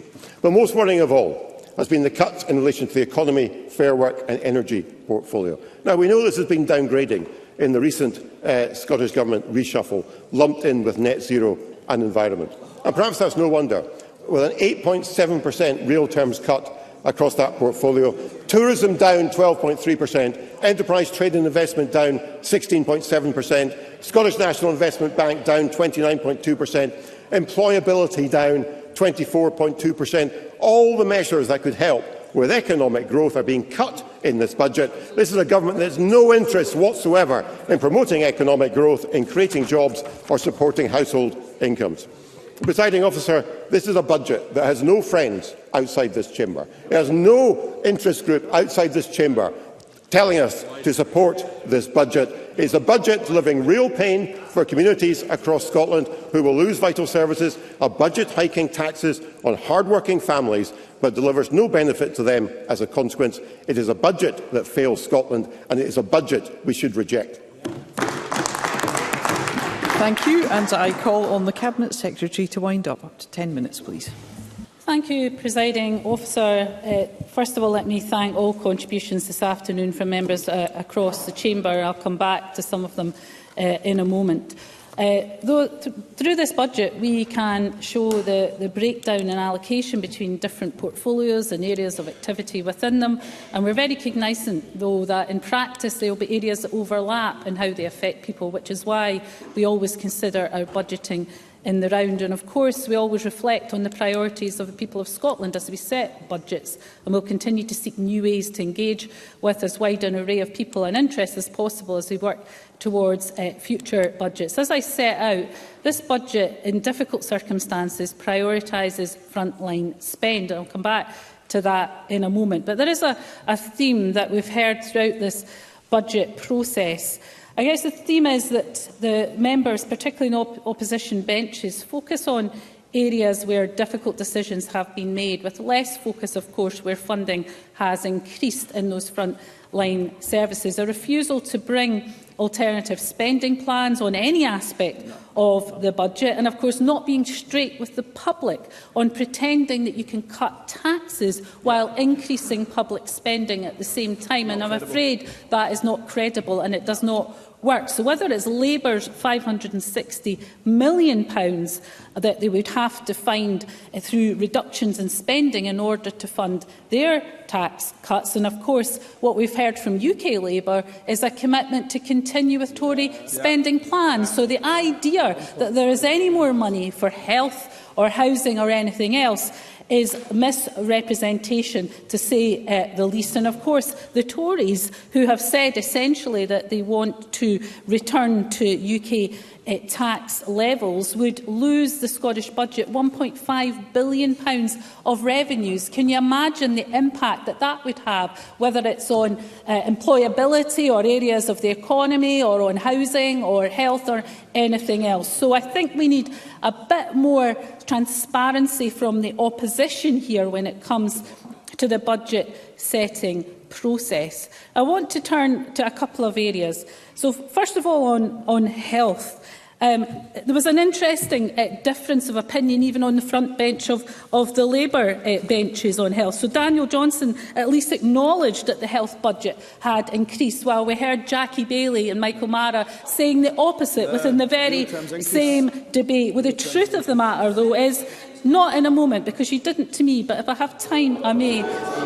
An extra £500 million for frontline NHS boards, with total investment of £13.2 billion, an above-inflation increase of 4% in contrast to the UK Government's real terms cut. And that's before, of course, we look at in-year revenues going to health, which, of course, depend on whether we get Agenda for Change pay consequentials from the UK Government. And that, of course, we will pass every penny onto the NHS, as we have done. And, of course, an additional £230 million to support a minimum of £12 an hour for adult social care workers, a 10.1% increase for all eligible workers, something that you would think, would you not, that the Labour benches would welcome and vote for, but they are voting against that proposition, which is quite astonishing. I also want to turn to the Affordable Housing Supply Programme, because it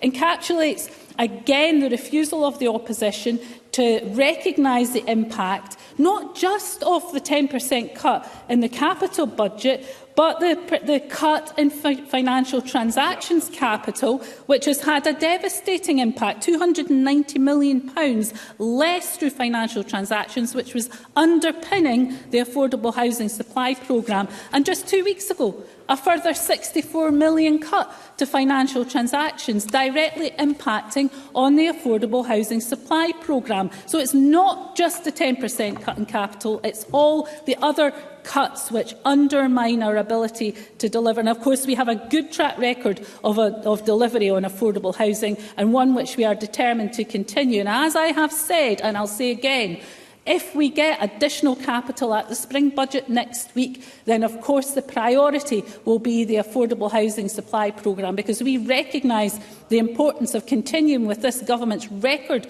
on delivery, higher than anywhere else in these islands, of affordable housing, and of course the impact that that can have on homelessness. Let me turn to some of the other points. Liz Smith talked about Scotland's economic performance, and of course there's always an attempt on the Tory benches to talk down Scotland's economic performance while presiding over a recession with economic commentators, all to an institution saying exactly the same thing. The IMF of all organisations, the OBR, the IFS, the Resolution Foundation, talking about Tory economic incompetence of tax cuts instead of public spending. And if that happens at next week's spring budget, it will be an outrage and will further compound the economic incompetence of the Tory government. I'll give way to Liz Smith. Liz Smith.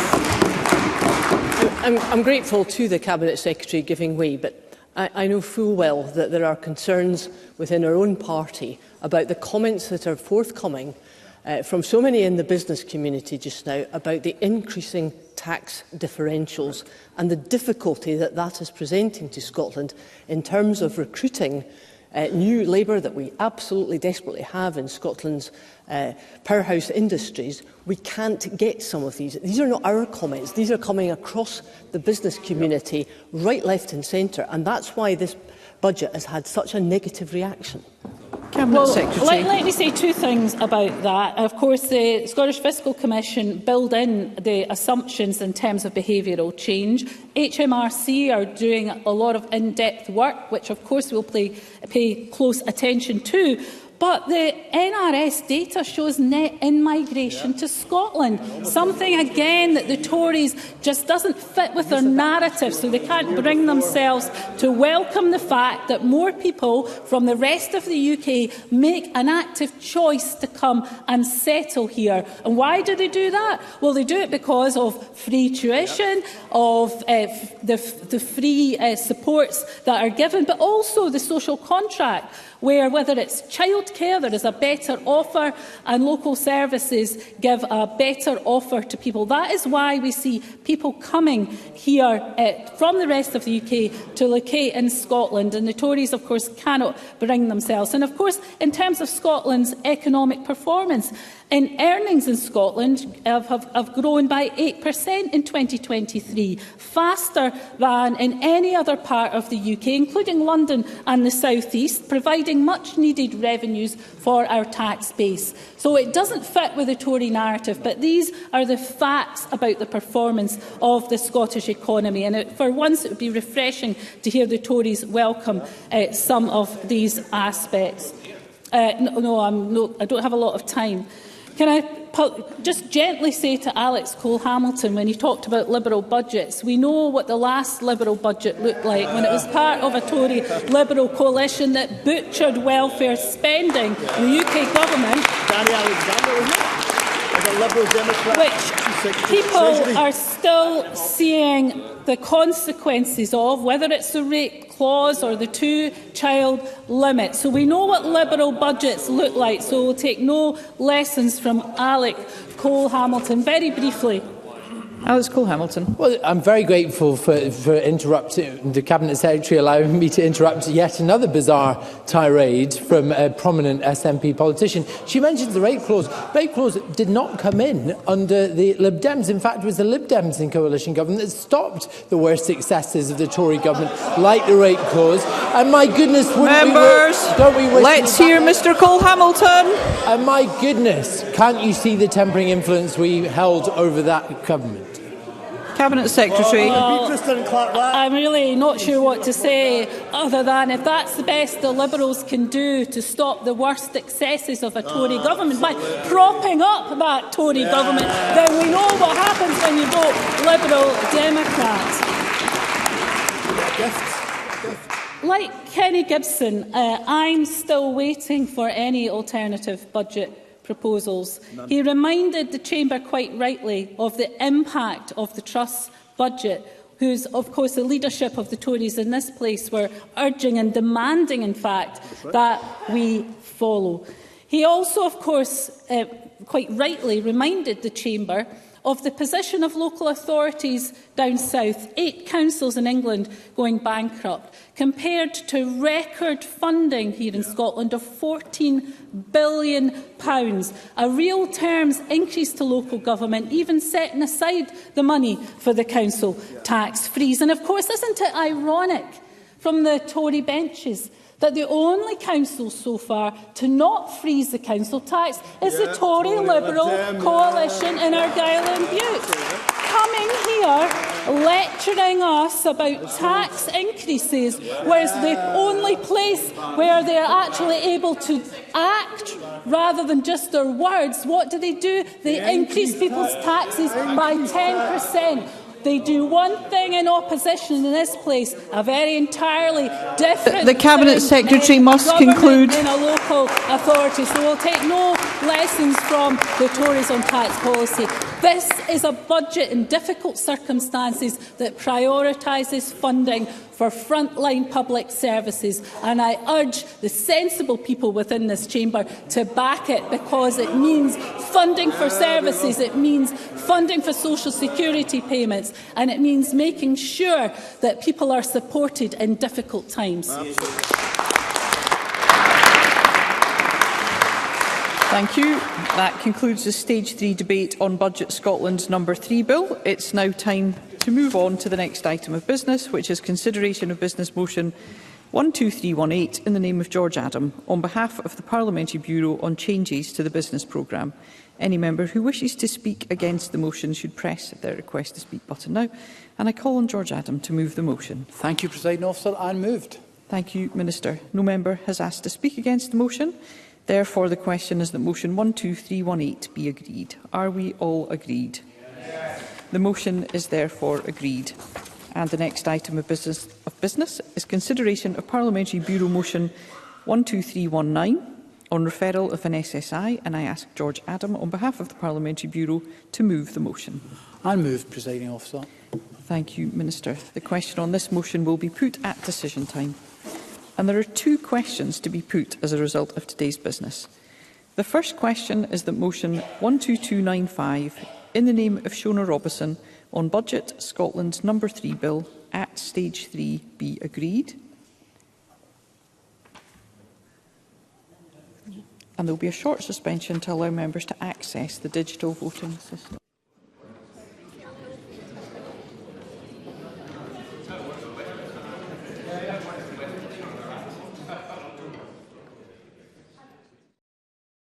What distinguishes Broadcasting Scotland from a website or blog, apart from our brilliant programmes?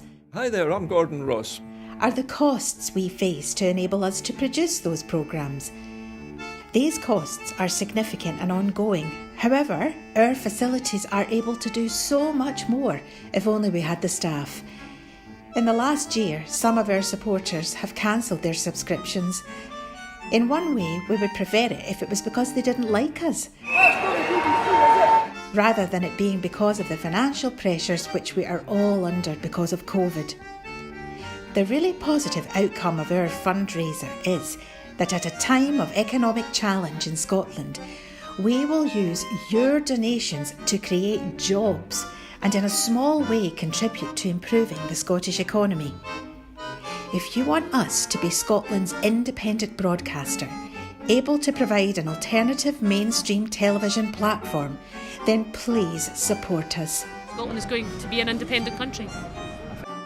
Just imagine what we could do if we had even 1% of the BBC Scotland channel's budget. Imagine. And then please consider turning your imagination into reality. Please support us if you can afford it. What distinguishes Broadcasting Scotland from a website or blog, apart from our brilliant programmes? Hi there, I'm Gordon Ross. Are the costs we face to enable us to produce those programmes. These costs are significant and ongoing. However, our facilities are able to do so much more if only we had the staff. In the last year, some of our supporters have cancelled their subscriptions. In one way, we would prefer it if it was because they didn't like us, rather than it being because of the financial pressures which we are all under because of COVID.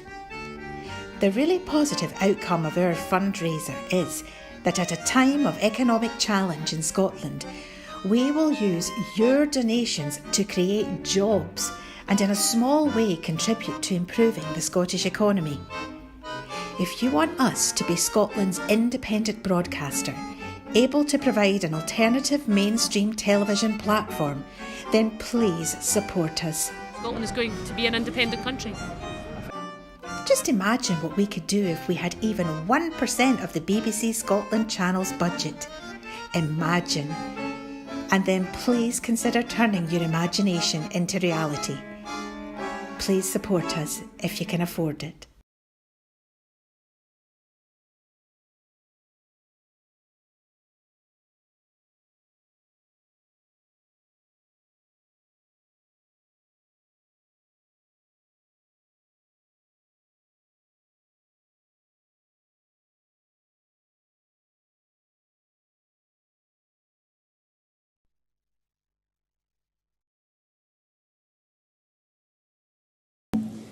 Thank you. The question is that motion 12295 in the name of Shona Robison on Budget Scotland No. 3 bill be agreed, and members should cast their votes now.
The vote is closed. I call Claire Haughey for a point of order. Thank you, Presiding Officer. I was unable to connect to the voting app and I would have voted yes. Thank you, Ms Haughey. We'll ensure that's recorded.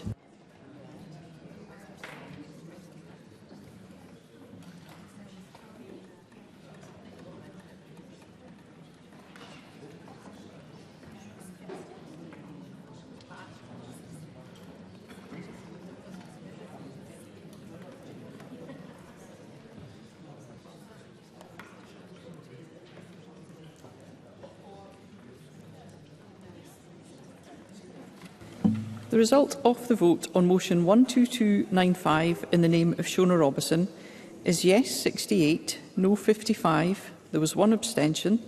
The motion is therefore agreed and the Budget Scotland No. 3 bill is passed.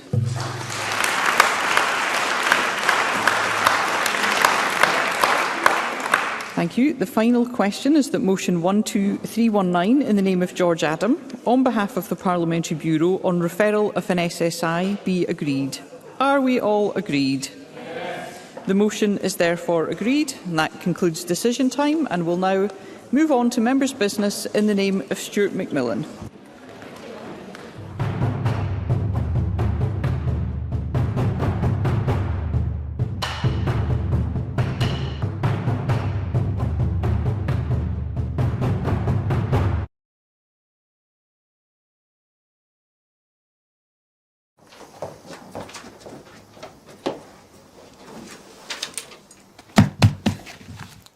Hello and welcome to Broadcasting Scotland. My name is Lewis McGlynn.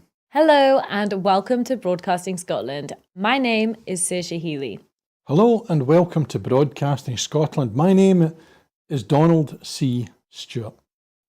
Broadcasting Scotland is Scotland's independent broadcaster, providing factual news, reporting on the issues important to the people of Scotland. We are committed to public service broadcasting, and with your support, we will produce even more programmes. Provide opportunities for young people interested in media production and broadcasting, and challenge preconceptions of what Scottish media looks like, amplifying Scotland's voice and reflecting its communities. We can already deliver high-quality live news, and we will create the highest quality programmes for you to enjoy, but we can only do that with your support.